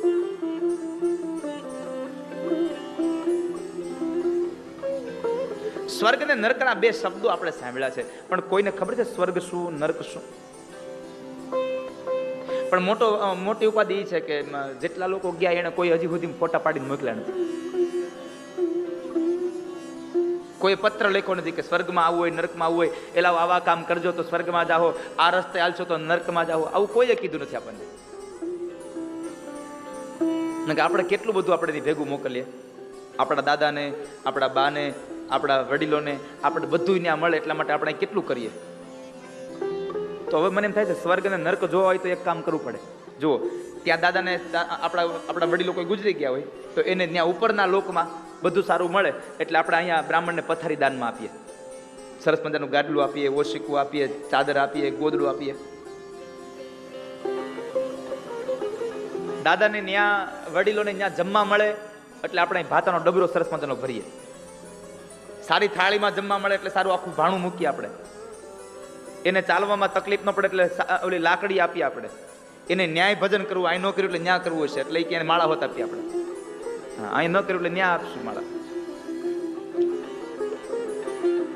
ગૌમુખીને માળા ભેગી આપે. અંધારું ન પડે એટલે ઓલું ફાનસ આપે. હવે તો જો કે લાઈટ ઓલી બેટરી આપવા માંડ્યા છે. ટેકનોલોજીનો યુગ થઈ ગયો ને, બેટરી થઈ ગઈ. તો આમ આ બધું આપણે આપીએ છીએ તો આપણે નથી લાગતું કે આપણે ત્યાંથી ઉપરથી ફોટા આવે એટલે આપણે અહીંથી એક એન્ડ્રોઈડ મોબાઈલ હારે આપવો જોઈએ.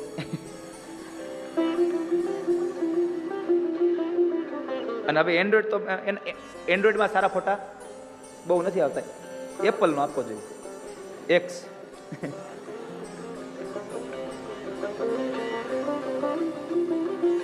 આ બધું આપણે વિચારીએ પણ કોઈ દી એવું વિચાર્યું કે ત્યાં દાદાને હાલી ન જવું પડે એટલે એકાદી હારી મર્સિડીઝ કાર આપણે આપીએ.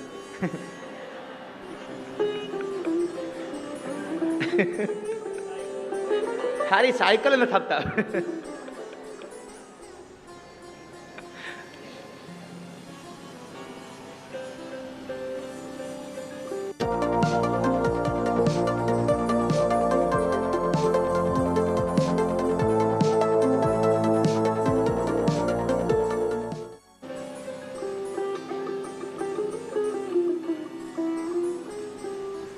સ્વર્ગ અને નર્કની હું તમને એક વ્યાખ્યા બતાવું બાપ.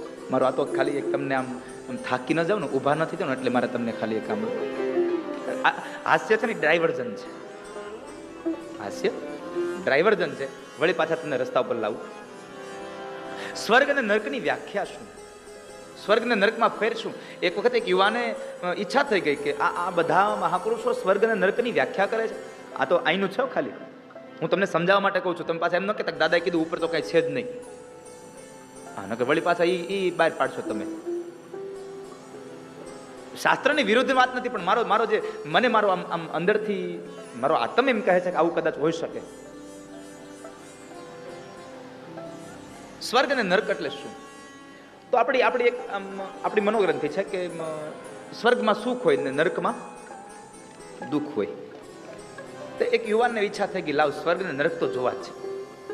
ભગવાનની તપસ્યા કરી, બહુ ભગવાનનું તપ કર્યું, ભગવાન પ્રસન્ન થયા. ભગવાન આવીને કીધું માગ યુવાન, શું આપું? યુવાને ચોખ્ખું કીધું પ્રભુ મારે બીજું કઈ ન જોતું, મારે એટલું જ હોય છે, મને સ્વર્ગ અને નર્ક મારે જોવા છે, બસ મને સ્વર્ગ અને નર્ક દેખાડો. ભગવાન કે ચાલ બેસજા મારા વિમાનમાં. ભગવાનને વિમાનમાં બેસાડ્યું, વિમાન ઉડ્યું. ભગવાને પ્રશ્ન કર્યો પેલા કે તારે સ્વર્ગ જોવું છે કે નર્ક? પેલો યુવાન વિચારે છે પેલા સ્વર્ગ જોવું નર્ક જોવું. અંતે નક્કી કર્યું એક કામ કરો મહારાજ પ્રભુ, પેલા મને નર્ક બતાવો, કારણ કે હારું છેલ્લે જોવાય એટલે એની સ્મૃતિ મગજમાં હારી દે. પેલા નર્ક બતાવો મને, નર્કમાં લઈ જાઓ. ઉપાડ્યું વિમાન, ગયું દક્ષિણ દિશામાં. નર્કમાં ગયા ને તો એને નર્કમાં પ્રવેશ કર્યો ને તો સરસ મજાના મહેલ, સરસ મજાની પથારીઓ, સરસ મજાના રસોડા, અને રસોડામાં જ્યાં ભગવાન એને લઈ ગયા ને, ઓહો હો, આવી તો મીઠાઈ કોઈ દી કે મેં જોઈ નથી. નર્કમાં આવી મીઠાઈઓ મળે હો. મોટા મોટા ત્રાસ ભર્યા છે, ટોપ ભર્યા છે, બધું જ અહીંયા જમવાનું, ભાતના પકવાન બનાવ્યા છે. પણ મૂળ દશા એ થઈ છે કે નર્કના જેટલા લોકો છે ને જમી નથી શકતા એટલે રોવે છે, રડે છે, બહુ દુઃખી થયા, રડે છે. પાણીની તરસ લાગે છે, પાણીના માટલા ભર્યા છે, એની બાજુમાં પ્યાલા પડ્યા છે, પાણી પી નથી શકતા. સરસ મજાના પકવાન પડ્યા છે, જમી નથી શકતા, બધા રડે છે. શું કામ નથી જમી શકતા? નર્કના લોકોના હાથ આમ સીધા છે, કોણીએથી હાથ વળતા જ નથી, વળે નહીં એટલે જમી ન શકે, દુઃખી છે. ઓલો યુવાન કહે છે પ્રભુ આ શું? આટલું બધું આ રડે છે શું કામ? એને ભૂખ લાગી છે. તો કે આ જમી કેમ નથી થતા? એ કે એના હાથ સીધા છે, જો નહીં જમી શકે. તો પ્રભુ આવું? હા, તો કે આનું જ નામ નર્ક છે. સામે પડ્યું હોય, ખાઈ ન શકાય, આ નર્ક છે. બધું જોયું પછી કે હવે મને સ્વર્ગમાં લઈ જાવ, હાલો ઉપાડો. બે હેરો પાછો વિમાનમાં, હાલ સ્વર્ગમાં લઈ ગયા. સ્વર્ગમાં ગયા તો જેવું નર્કમાં જોયું ને એવું સ્વર્ગમાં સેમ કોપી, ઝેરોક્સ કોપી, કાંઈ ફેર નહીં. એટલા જ પકવાન, એટલા જ રસોડા, એટલા જણા માણસો બધા, પણ ન્યાય સ્વર્ગમાં, નર્કમાં જે લોકોના હાથ સીધા હતા એવા જ હાથ સ્વર્ગના લોકોના. બોલો માણસ કે છે પ્રભુ તમે આ હું મારી યાર મજાક કરો છો? આવું હોય કઈ? બે સરખું છે, આમાં સ્વર્ગ ને નર્કમાં ફેર શું? હાલ તને ફેર બતાવું. અને સ્વર્ગના એક ઓરડામાં ભગવાન એ માણસને લઈ ગયા છે. તો સીધા હાથ વાળા માણસો જમે છે. શું કામે? એક થાળીમાં પકવાન બધું લઈ લીધું, જમવાનું વચમાં મૂકી, અને બે વ્યક્તિ સામે બેસી ગયા. આ બાજુ બેઠેલો વ્યક્તિ સામેના મોઢામાં ખવડાવે, વળે નહીં તો કાંઈ નહીં, સામે વાળાને ખવડાવે, સામે વાળો એને ખવડાવે. આ ધરતીમાં જેને ખવડાવીને રાજી થતા આવડે છે ને એને આ ધરતી સ્વર્ગ છે, બાકી ખાતા નથી આવડતું ને એને આ ધરતી નર્ક છે. વાલા ઉપરની દ્રષ્ટિ તો કોઈ પણ હોય, સ્વર્ગ અને નર્ક હજી એક પ્રશ્નાર્થ ચિહ્ન છે મારી તમારી સામે. આ ધરતી જ સ્વર્ગ છે ને આ ધરતી જ નર્ક છે. જીવન જીવતા આવડે તો સ્વર્ગ છે, અને ન આવડે તો આ ધરતી જ નર્ક છે. માટે કોઈનું ખાઈને રાજી થવું ને એના કરતા કોઈને જમાડીને રાજી થાજો. ભગવાન આમાં તમને પ્રસન્નતા આપશે. કોઈનું તમે લઈ લીધું હશે ને એમાં જેટલો આનંદ હશે ને એ ક્ષણ ભર હશે. મેં લઈ લીધું, પણ તમે કોઈકને ખવડાવ્યું હશે, કોઈકને આપ્યું હશે, કોઈકનું સારું કર્યું છે, તમારી જિંદગીભરની સ્મૃતિ હશે કે મેં એ દિવસે પેલા માણસને કામ કર્યું. તમારી જિંદગીભરની સ્મૃતિઓ હશે. આ કથા કરી છે વેકરિયા પરિવારે, આ જિંદગીભરની સ્મૃતિ છે. કે અમારી પાસે રહેલી સંપદામાંથી અમારી વખત અમારા હાથેથી ભગવાને ઠાકોરજી એક વખત કથા તો કરાવડાવી. ભગવાને એટલી તો પ્રસન્નતા વ્યક્ત કરી અમારા ઉપર. અને ભગવાન લાયકાત વગર કશું ક્યારે આપતા જ નથી. હું હંમેશા કહેતો રહ્યો છું કે તમે આ ભગવાન, મેં પહેલા દિવસે ગઈકાલે કહ્યું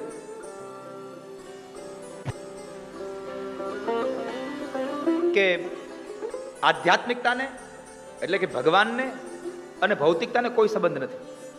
પૈસાવાળા હોય ત્યાં જ ભગવાન જાય એવું નથી હોતું. સુદામા પાસે કશું નહોતું, નરસિંહ મહેતા પાસે કઈ નહોતું, મહારાષ્ટ્રના જનાબાઈ પાસે કઈ નહોતું, ગામડાની શકુબાઈ પાસે કઈ નહોતું, છતાં પણ ભગવાન એ શકુબાઈનું રૂપ લઈ અને ઘરના છાણ વાસીદા કર્યા હતા. માત્ર એની પાસે ભગવાન પ્રત્યેની ભાવના હતી, ભગવાન પ્રત્યેનો એક ભાવ હતો. બાકી તમે જુઓ તો પૈસા હોય તો ત્યાં ક્યારેય પૂજા ન થતી હોય, કારણ કે લાયકાત વગર પરમાત્મા કશું જ નથી આપતા કોઈ દિવસ. પરમાત્માએ આપણને આજે પાત્રતા આપી કે ભગવાન તમે અમને કથા કરવાની અવસર આપ્યો. પ્રેત અવસ્થામાં બહુ દુઃખી થયેલો આ ધુંધુકારી એક વખતના સમયે ગોકર્ણ મહારાજને ખબર પડી, એટલે ગોકર્ણ મહારાજ ગયાજીમાં જઈને શ્રાદ્ધ કરે છે. પિતાશ્રીનું શ્રાદ્ધ કર્યું, ભાઈનું શ્રાદ્ધ કર્યું અને વળી પાછા ચાલતા ચાલતા આવ્યા ને તો ઘણા સમય પછી પોતાના ગામની બાજુ આવ્યા છે, પોતાના શહેર બાજુ આવ્યા અને પોતાના શહેરમાં પોતાનું જે જૂનું મકાન પડ્યું છે ત્યાં આવ્યા છે અને ત્યાં રહ્યા છે. તો સાંજના સમયે સંધ્યા કાળે પેલો પ્રેત ધંધુકારી રડતો રડતો આવ્યો છે, ડરામણા અવાજ કરે છે. પણ આ તો ગોકર્ણ મહારાજ ડરે નહીં, પાણીની અંજલી ભરી મંત્ર ભણ્યા અને એક પાણીની અંજલી છાંટે છે. ખૂબ રડ્યો. ગોકર્ણ મહારાજ પ્રશ્ન કરે, કોણ છે ભાઈ તું? કોણ છે તું? શા માટે રડે છે? ધુંધુકારી કહે છે, ભાઈ હું તમારો મોટો ભાઈ ધુંધુકારી છું, હું મૃત્યુ પામ્યો, હું પ્રેત બન્યો છું, મને બહુ દુઃખ થાય છે, મને હવે આમાંથી મુક્તિ અપાવો. ગોકર્ણ મહારાજ કહે છે, ભાઈ મેં તો તમારું શ્રાદ્ધ ગયાજીમાં કર્યું. હવે અહીંયા સાંભળજો, આ કથા મને તમને બધાને લાગુ પડે છે. ગોકર્ણ મહારાજ એમ કે છે, મેં તને ગયાજીમાં શ્રાદ્ધ કર્યું તો તને મુક્તિ ન મળી? અને ધુંધુકારી બોલ્યો, ગયા શ્રાદ્ધ શતે નાપી મુક્તિર્મેન ભવિષ્યતિ. મોટા ભાઈ, ગયા શ્રાદ્ધ શતે નાપી, તમે ગયાજીમાં જઈ અને એક વખત નહીં 100 વખત શ્રાદ્ધ કરો ને તોય મને મુક્તિ મળે એમ નથી, કારણ કે મેં કર્મ જેવા કર્યા. ગયા શ્રાદ્ધ શતે નાપી મુક્તિર્મેન ભવિષ્યતિ, મેં કર્મ જેવા કર્યા છે કે મને મુક્તિ ન મળે. હું તમને પ્રાર્થના કરું છું, મને છોડાવો. હવે આમાં તમે વિચારજો ખાલી કે ગોકર્ણ જેવા પંડિત જ્ઞાની જઈને ગયાજીમાં શ્રાદ્ધ કરે અને તોય જો ધુંધુકારીને મુક્તિ ન મળતી હોય તો આપણા છોકરા ગોકર્ણ તો છે નહીં, આપણા છોકરા ગોકર્ણ તો છે નહીં કે આપણને એ મુક્તિ મળી દેશે. તો અહીંયા પિંડદાન હેનું કરવું? ચોખાના લોટના અને અડદના લોટના ઘઉંના લોટના પિંડ કરી અને કદાચ પાણીમાં પધરાવશો, એ તો શાસ્ત્રોક્ત વિધિ છે, કરવી જ રહી. પણ સૌથી મોટું પિંડદાન કયું? દીકરાઓ પિંડદાન કરીને આપણને મુક્તિ મળે એના કરતા એક વાત યાદ રાખજો, ભગવાને પંચમહાભૂતનો આ મોટો પિંડ આપ્યો છે ને, તમારી જાતે જ ભગવાનના ચરણારવિંદમાં તમે આ પિંડને સમર્પિત કરીને જાઓ, પછી દીકરા પિંડદાન ન કરે ને તોય તમને જરૂર નહીં પડે. તમે એકવાર તમારી જાતે પિંડદાન કરી લો, તમારી જાતે જ કર્મ કરી લો. સારું કર્મ તમારી જાતે કરો તો પિંડદાન તમારું જાતે જ થઈ ગયું છે. અને હવે તો નીકળ્યું છે જીવતું જગત્યું. દાદાને જીવતા જ બાન નાખવાના.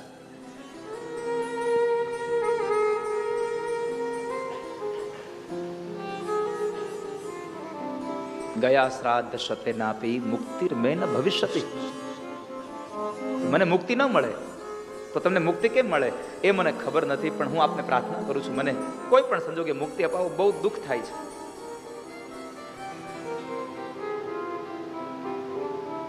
ગોકર્ણ મહારાજે એક રાત્રિનો સમય માંગ્યો. બીજા દિવસના સૂર્ય ઉદય સમયે કેળસમાં પાણીમાં ઉભા રહી ભગવાન સૂર્યનારાયણને અર્ઘ્ય પ્રદાન કરીને કીધું કે હે ભુવન ભાસ્કર, જે માણસને મૃત્યુ પછી ગયાજીમાં શ્રાદ્ધ કરવામાં આવે અને છતાં પણ જો એને મોક્ષ ન મળે, એને મુક્તિ ન મળે, તો એને મુક્તિ ક્યાંથી મળે? એની મુક્તિ કઈ રીતે મળે? અને ભગવાન સૂર્યનારાયણે કહ્યું કે ગોકર્ણ મહારાજ, ગયાજીમાં શ્રાદ્ધ કરવાથી જેને મોક્ષ ન મળ્યો હોય એને મોક્ષનું એકમાત્ર સાધન છે ને એ સાધન છે શ્રીમદ ભાગવત. તમે એને ભાગવતની કથા સંભળાવો, 7 દિવસની કથા વંચાવો, અને 7 દિવસની કથા વાંચશે એટલે 7 ગ્રંથિઓ તૂટી જશે. એવમ સપ્ત દિનેશ્ચૈવ સપ્ત ગ્રંથિ વિભેદનમ. એવમ સપ્ત દિનેશ્ચૈવ સપ્ત ગ્રંથિ વિભેદનમ. 7 દિવસની કથા સંભળાવો એને વિભેદનમ. 7 દિવસની કથા સંભળાવો એને મોક્ષ મળી જશે. ગોકર્ણ મહારાજ આવ્યા, મંડપની રચના થઈ, વ્યાસગાદીની રચના થઈ, પોતે વ્યાસગાદી પર બિરાજમાન થયા. અનેક શ્રોતાઓ આવીને આખો મંડપ ભરાઈ ગયો, હોલ ભરાઈ ગયો. હવે શું કરવું? ધંધુકારી આવ્યો, હવે હું ક્યાં બેસું? એટલે ધંધુકારી વાયુ રૂપે હતો, અને વાયુ રૂપે આવેલા ધંધુકારીને ક્યાંય જગ્યા ન મળી તો લીલા વાંસની અંદર એક છિદ્ર હતું, અને એ લીલા વાંસના છિદ્રમાંથી એ વાંસમાં બેસી ગયો અને કથા સાંભળી અને કહ્યું, 7 દિવસની કથા સાંભળી તો શું થયું? એવમ સપ્ત દિનેશ્ચૈવ સપ્ત ગ્રંથિ વિભેદનમ. સપ્ત ગ્રંથિ વિભેદનમ. 7 ગ્રંથિઓ તૂટી ગઈ. ગ્રંથિ એટલે ગાંઠ. તમે એવું ન સમજતા કોલો લીલા વાંસની ગાંઠું તૂટે તો જ કથા પૂગે. ઘણી જગ્યાએ તો મારે એવી ઉપાધિ થાય ને, અમુક પ્રશ્ન કરવા આવે, હે દાદા કથા પૂગી ગઈ?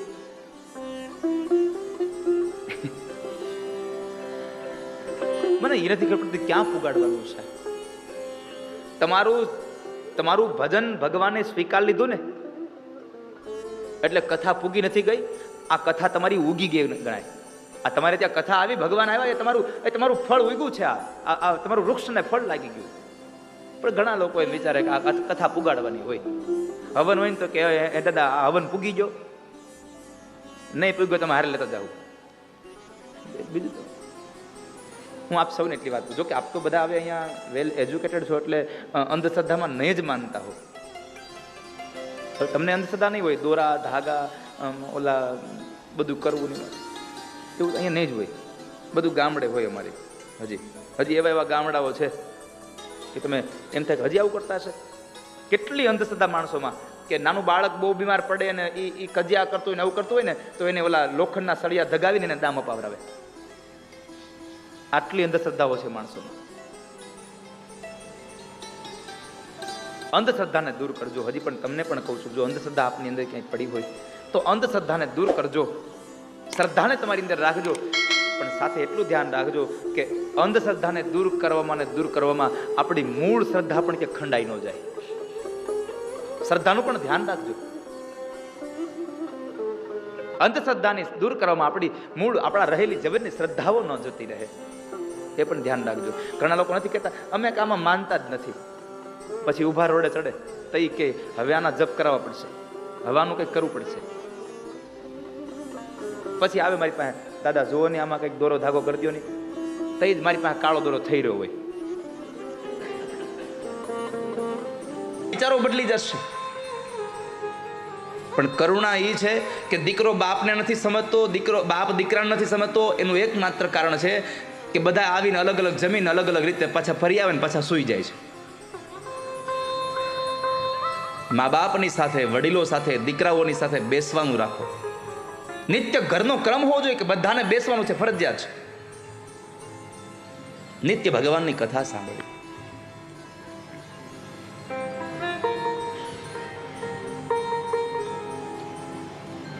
આ 2 વાક્યો 2 શ્લોકમાં કીધા એટલે ધુંધુકારીની આ પીડાથી પીડિત થયેલો આત્મદેવ બ્રાહ્મણ ઘર છોડી નીકળી જાય છે. ધુંધુકારી એની માને દુઃખ આપે છે. જ્યારે માને દુઃખ આપ્યું, મા પાસે પૈસા માંગ્યા, માએ પૈસા ન આપ્યા, એની પાસે પૈસા નહોતા તો એને સળગતું ઉબાડિયું લઈને મારવા દોડ્યો. માં રડવા લાગી છે. માએ પણ નક્કી કર્યું કે હવે મારે નીકળી જવું છે, પણ ઘરમાંથી નીકળવા દેતો નહોતો.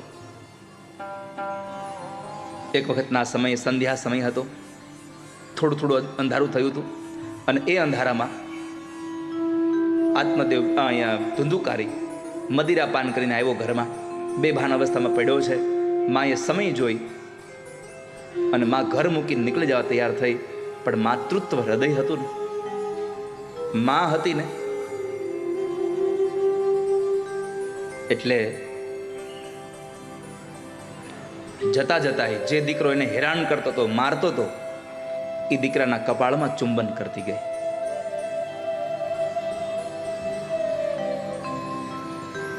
આ સંસારમાં સંતાનોના સુખ માટે પોતે દુઃખ ઉપાડવા તૈયાર થાય. તમને ક્યારેય પણ સાંભળવા મળે કે ભાઈ ફલાણા ભાઈ માટે એક સ્ત્રીએ બહુ દુઃખ વેઠ્યું, ત્યારે નક્કી રાખજો કે એ દુઃખ વેઠનારી સ્ત્રી એ માણસ નહીં, માં હશે, બીજું કોઈ નહીં હોય. સંતાનોના સુખ માટે પોતે દુઃખ પણ સહન કરે એ તત્વ એટલે મા બાપ છે.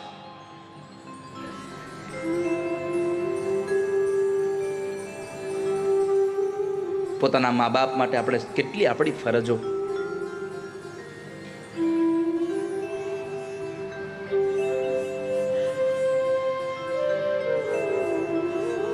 અંધ મા બાપનો દીકરો શ્રવણ. દીકરાઓની ફરજ કેટલી છે. અંધ મા બાપનો દીકરો શ્રવણ.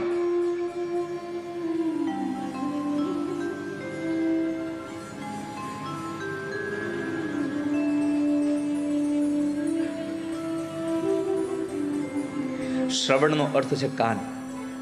જે આંધળા છે ને, એને એક વ્યક્તિને બોલાવવા માટેનું શ્રેષ્ઠ સાધન એટલે એના કાન. એના કાનમાં કંઈક નાખો. જે આ સંસારના મોહમાં પડ્યો છે અને સત્સંગમાં જે અંધ થયો છે, આ સંસારમાં જે આંધળો બની ગયો છે, એવા લોકોને તમારે જો ભગવાન સુધી લઈ જવા હોય તો આ કથા રૂપી આ શબ્દો એને સંભળાવો, એના કાનમાં નાખો. આવશે કથામાં, આંખો ખુલી જશે. અને એ શ્રવણને ગામમાંથી જ્યારે સંગ જતો હતો, શ્રવણના મા બાપે બે જણા વાતો કરતા હતા કે આપણી આ ઉંમરે હવે આપણે તો તીર્થમાં જવું જોઈએ, પણ આપણે કેમ તીર્થમાં જઈએ? આપણે શું તીર્થમાં જઈ શકીએ? આપણે તો આંખો નથી, આપણને કોણ લઈ જાય? આપણે તો ખાડા અને એ ટેકરાઓમાં ક્યાં જઈએ? દીકરા શ્રવણ હારે વાત કરતા હતા કે ભાઈ અમારે તો યાત્રા કરી, પણ કેમ જવું? આપણી પાસે કઈ છે નહીં. શ્રવણે કીધું કે હું તમને લઈ જઈશ. આપણે તમે પૈસા પડ્યા છે, પૈસામાંથી આપણે થોડીક સંપત્તિ વાપરી નાખીએ, યાત્રાએ જઈએ. ના ના હો ભાઈ, પૈસા તને પરણાવવા હાટું રાખ્યા છે.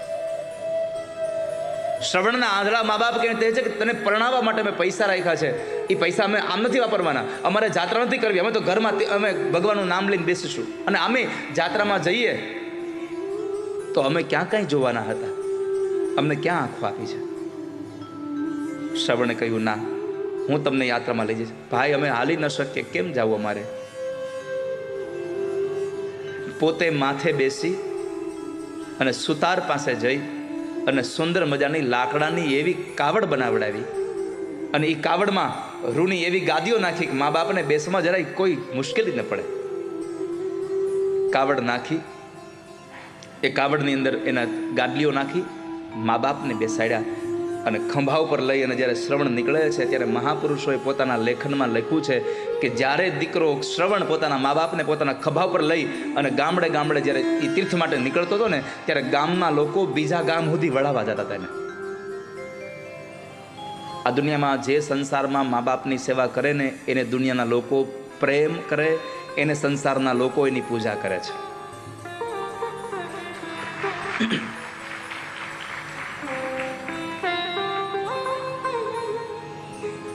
જે તીર્થમાં લઈ જાય ને ત્યાં જઈને એ તીર્થનું એટલું સુંદર વર્ણન કરે કે પેલા અંધ હોવા છતાં પણ એને બધું દેખાતું હોય.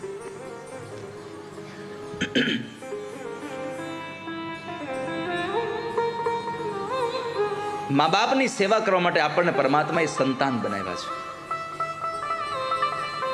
અહીંયા ધુંધુકારી પોતાની માને મારે છે, પણ જ્યારે માએ દીકરા પાસેથી નીકળે છે ત્યારે ચુંબન કરીને નીકળે છે.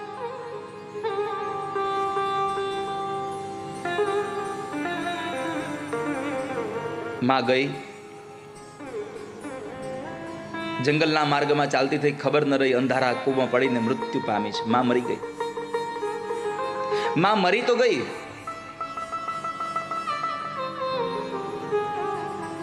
આ બાજુ ગોકર્ણ મહારાજ ઘરમાંથી નીકળી ગયા કે મારું અપમાન કરે પછી જાવ, એના કરતા પહેલેથી જ નીકળી જાવ.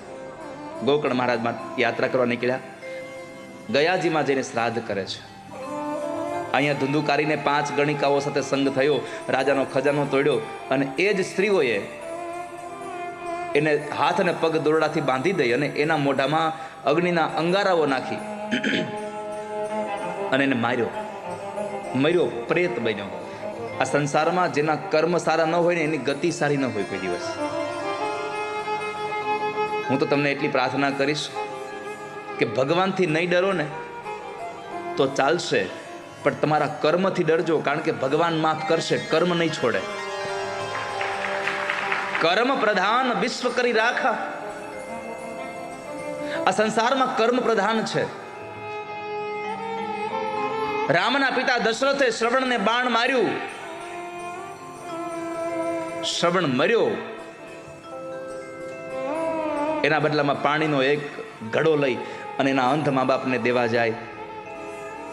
બોલતો કેમ નથી ભાઈ તું કઈ? ખૂબ ગંભીર અવાજે મહારાજ દશરથે કહ્યું કે તમારો દીકરો મારા હાથે મરી ગયો છે, હું તમને પાણી આપવા આવ્યો છું.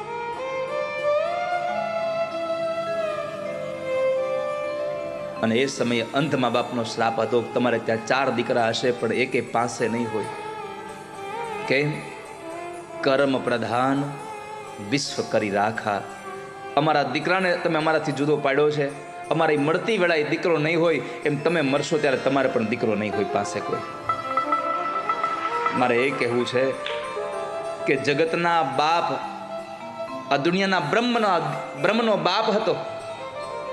રામના પિતાજી હોવા છતાં પણ કરેલા કર્મનો જો એને ફળ ભોગવવું પડ્યું તો આપણે કઈ વાડીના મૂળા છીએ?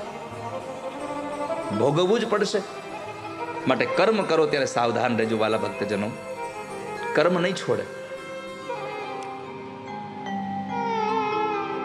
કદાચ રૂમનો દરવાજો બંધ કરીને કામ કરતા હો ને તોય વિચારજો કે બીજું કોઈ જોવે કે ન જોવે, પણ ઓલાની ઉપરવાળાનો સીસીટીવી કેમેરો ચાલુ જ છે. એની નજરમાંથી તમે ક્યારેય નહીં જોઈ શકો. માટે કર્મ પ્રધાન વિશ્વ કરી રાખા. અંત સમય સારો ન આવ્યો. ગોકર્ણ મહારાજે ગયાજીમાં શ્રાદ્ધ કર્યું, બધાને મોક્ષ મળ્યો, ધુંધુકારીને મુક્તિ ન મળી. હવે તમે વિચારો તો, ગયાજી જેવી ભૂમિ હતી, ગોકર્ણ મહારાજ જેવો મહાપંડિત જ્ઞાની હતો, અને છતાંય એવા કર્મ કર્યા હતા તો ધુંધુકારીને મુક્તિ ન મળી. તો આપણા દીકરા ગયાજીમાં નથી જવાના ને આપણા દીકરા ગોકર્ણ નથી, તો શું કરશો? માટે સાવધાન થઈ જાજો. 50 ગાયોના એ ટોળાની અંદર પણ એક વાછડાને અહીંથી છૂટું મૂકો એટલે 50 ગાયોના ટોળામાં રહેલી એની માને ગોતી જ લે. એમ તમારું કરેલું કર્મ કરીને તમે ગમે ત્યાં સંતાઈ જશો ને તો તમારું કર્મ તમને ગમે ત્યાંથી ગોતી લેશે. હાલ તે કર્મ કર્યું હતું, ભોગવ ફળ. માટે સાવધાન રહીએ.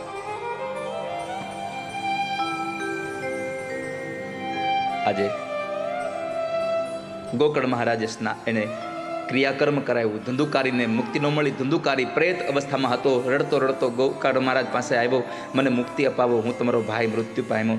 ગોકર્ણે પૂછ્યું કે તમને તમે ગયાજીમાં શ્રાદ્ધ કર્યું, મોક્ષ ન મળ્યો? જઈને 100 વખત શ્રાદ્ધ કરો તો મને મોક્ષ નહીં મળે. કેમ? મેં કામ જ એવા કર્યા છે. મને મોક્ષ અપાવો, મને મુક્તિ અપાવો. તને મુક્તિ કેમ મળશે એ ખબર નથી. પછી ગોકર્ણ મહારાજે ભગવાન સૂર્યનારાયણને પ્રશ્ન કર્યો કે ગયાજીમાં શ્રાદ્ધ કરવાથી જેને મોક્ષ ન મળે એને મોક્ષ શેનાથી મળે? તો કે એના પાછળ ભાગવતની કથા કરાવો. ભાગવતની કથાનું મૃત કર્યું. અષાઢ મહિનામાં કથા કરે છે. આખો મંડપ એટલો ભરાઈ ગયો હતો કે પ્રેત ધંધુકારીને બેસવાની કઈ જગ્યા નહોતી, એટલે વાયુના રૂપમાં આવ્યો અને લીલા વાંસની સોટીમાં બેસી ગયો અંદર. 1 દિવસ 2 દિવસ 3 દિવસ આમ કરતા કરતા 7 દિવસની કથા પૂરી થઈ.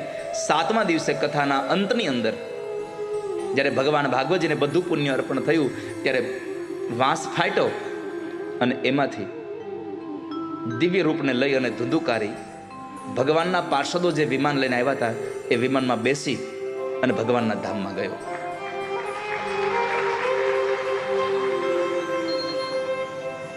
હરખાતો ભગવાનના ધામમાં ગયો.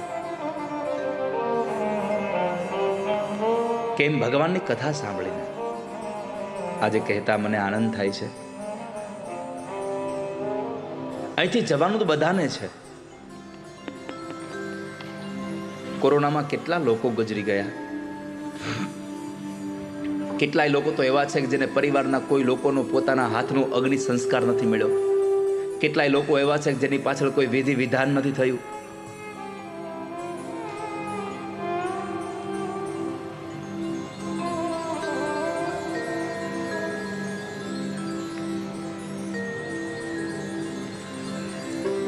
દરેક ગામમાં એવા એક લોકો હશે કે જેની પાછળ કોઈ વિધિ વિધાન પણ નહીં થયા હોય. કોરોના વખતે એક મહાત્માજી ભિક્ષાવૃત્તિ માટે ગામમાં ફરતા હતા. એમાં બરાબર જ્યાં ભિક્ષાવૃત્તિ જેના ઘરમાં આવ્યા હતા, આંગણામાં ઊભા હતા, ત્યાં એનો પતિ, એ સ્ત્રી ભિક્ષા દેવા આવી એટલે એનો પતિ બરાબર આવ્યો કે તું મને પેલા જલ્દી પૈસા દે ને, મારે પૈસા જોઈએ છે. એટલે સ્ત્રી ઘરમાં ગઈ અને સીધા પૈસા આપ્યા. પતિ જતો રહ્યો. મહાત્માજી પૂછ્યું કે બેટા તારો પતિએ તો તે પૈસા કેટલા આપ્યા એને? મહાત્માજી મેં નથી ગણ્યા. કેમ? અરે મારો પતિ છે, પછી એમાં શું ગણવા? એ મારો પતિ છે, એમાં એને ગણીને થોડું આપવાનું હોય કાંઈ. મહાત્માજી હાથમાંથી માળા મૂકી હતી. તું તારા પતિને પૈસા ગણ્યા વગરની આપતી હોય તો મારે મારા પતિનું નામ હું કામ ગણીને લેવું આવું?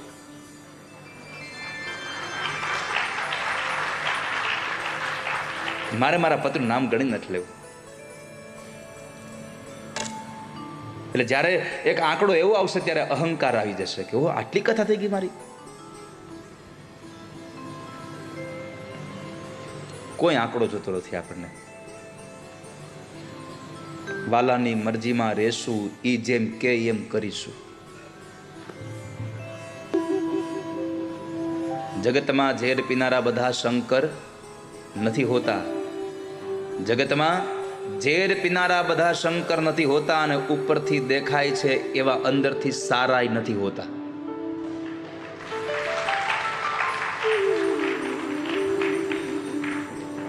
ત્યારે જે કાંઈ ફી નક્કી થાય છે ને, એટલે આ મંડપનો ખર્ચો અમારી માથે ન લગાડતા. આ ટીવી મૂકી આવડી આખા રૂમ જેવડી એનો ખર્ચો અમારી માથે ન લગાડતા કે આ બધું દાદાનું હોય છે. દાદા તો પોથી લઈને આવે છે, ઠાકોરજીને લઈને આવે છે. બાકીની જે પણ કાંઈ વ્યવસ્થા એ ધન ખર્ચે છે ને એ બધું આ શૂટિંગમાં, સાઉન્ડમાં, સંગીતમાં, બ્રાહ્મણોમાં, આ મંડપમાં, આ પંખામાં, આ લાઇટમાં, આ વ્યવસ્થામાં નાખે છે. મારો 1 રૂપિયો ફી નથી. 7મા દિવસે એ પરિવાર જે ભાગવતજીને દક્ષિણા આપે ને એ જ મારી ભેટ છે. મારી કોઈ રકમ નથી.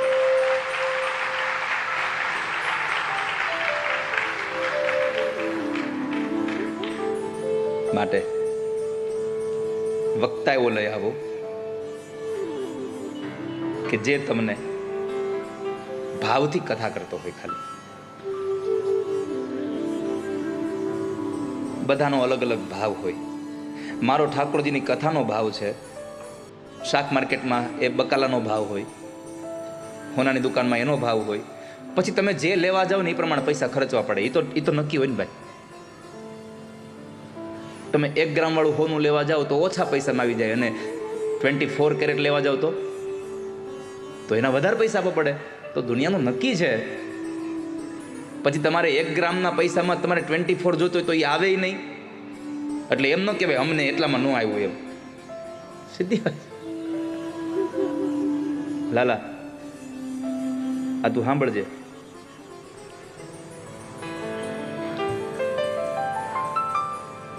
હોનાના ભાવમાં કોઈ પિત્તળ લે અને પિત્તળના ભાવમાં હોનું આવે નહીં.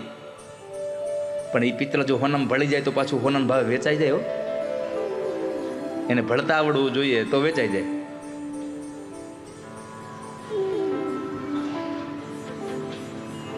તો નિસ્પૃહી વક્તા લઈ આવો, જેને કશી અપેક્ષા નથી. હવે તમારા શ્રોતાઓનું આવ્યું. જો ભગવાનની કથા નિયમ પ્રમાણે સાંભળે તો શ્રોતા, નકર શેરડીના સોતા.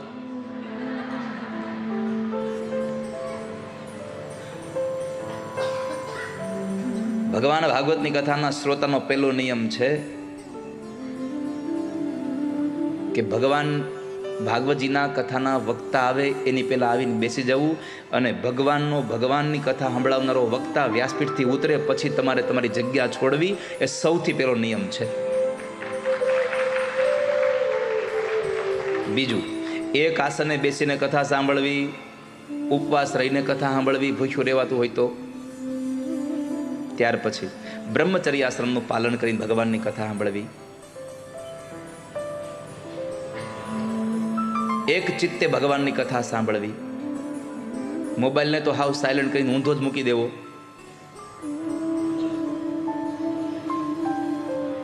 એને હાથમાં ન લેવું.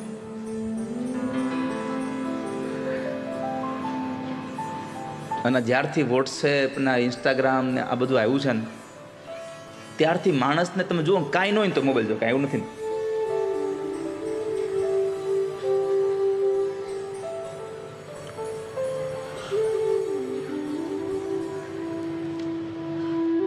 સૌથી અગત્યની વાત કરી કે ભાગવતના શ્રોતાઓએ કામને છોડવો. કામમ ક્રોધમ મદમ માનમ મત્સરમ લોભમેવ ચ દંભમ મોહમ તથા દ્વેષમ દુર્યેચ્ચ કથાવ્રતિ.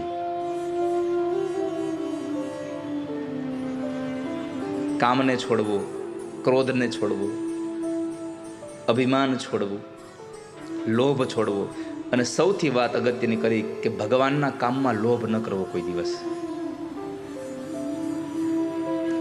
ઠાકોરજીના કામમાં લોભ ન કરશો ક્યારે.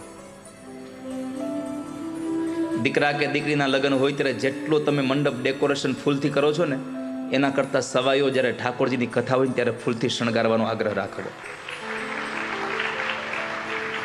દુનિયાને દેખાડવા માટે જેટલા પૈસા વાપરો છો ને તમે, કે અમારી ઘરે મહેમાન આવે તો સારું લાગે, એના કરતાં વધારે ભાવ રાખો કે મારો ઠાકોરજી રાજી થાય, એના માટે હું અમારા ઘરને શણગારું, મારું મંદિર શણગારું, મારા જીવનને શણગારું સારા વિચારોથી, મારો મંડપ શણગારું. ઠાકોરજીની પૂજામાં જેટલી પણ વસ્તુની આવશ્યકતા છે એ સંપૂર્ણ ભાવ સાથે સારામાં સારી વસ્તુ લઈ આવી. જે પણ વસ્તુ લઈ આવે છે સારામાં સારી વસ્તુ ભગવાનને અર્પણ કરવી.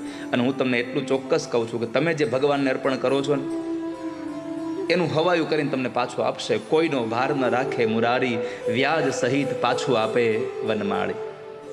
કોઈનો ભાર નહીં રાખે. એટલે જે પણ તમે પરમાત્માને અર્પણ કરવા ઈચ્છો છો એ વસ્તુ સારામાં સારી આપી. આપણે પહેરવાનું ધોતિયું 1500નું લઈ આવીને ઠાકોરજીને પહેરાવાનું હોય તો 150નું. આવું નહીં. આપણે દિવાળીના કપડાં લેવા જઈએ ને, અહીં તમે આટલા લોકો બેઠા છો, મારે તમને પ્રશ્ન કરવો છે કે તમે દિવાળીના કપડાં લેવા તમે જાઓ ત્યારે તમને કોઈ દિવસ એમ થયું લાવ પહેલાં હું ભગવાનના વાઘા લઉં પછી મારા કપડાં લઉં? જેટલા મોંઘા તમારા કપડાં લ્યો છો એટલા મોંઘા કોઈ દી ભગવાનના વસ્ત્રો લીધા? તમને જે આટલા શણગારીને જગતમાં હરવા ફરવા માટે મોકલે છે એને તો મૂર્તિમાં શણગારવાનો આગ્રહ રાખો. જે ઘરમાં તમારા ઘરની અંદર જે ભગવાનની મૂર્તિ છે એને સારામાં સારા વસ્ત્ર ધારણ કરાવો, સારામાં સારું અત્તર એને લગાડો. દિવાળીએ તમે જ લઈ આવો ત્રણ. એના માટે સારામાં સારું અત્તર લઈ આવો, સારામાં સારા ફૂલના હાર એને પહેરાવો. અને હું ભરોસા સાથે કહું છું, તમે ઠાકોરજીની મૂર્તિને શણગારી દો, તમારી આખી જિંદગીને ઠાકોરજી શણગારી દેશે. તમે એને શણગારી દો.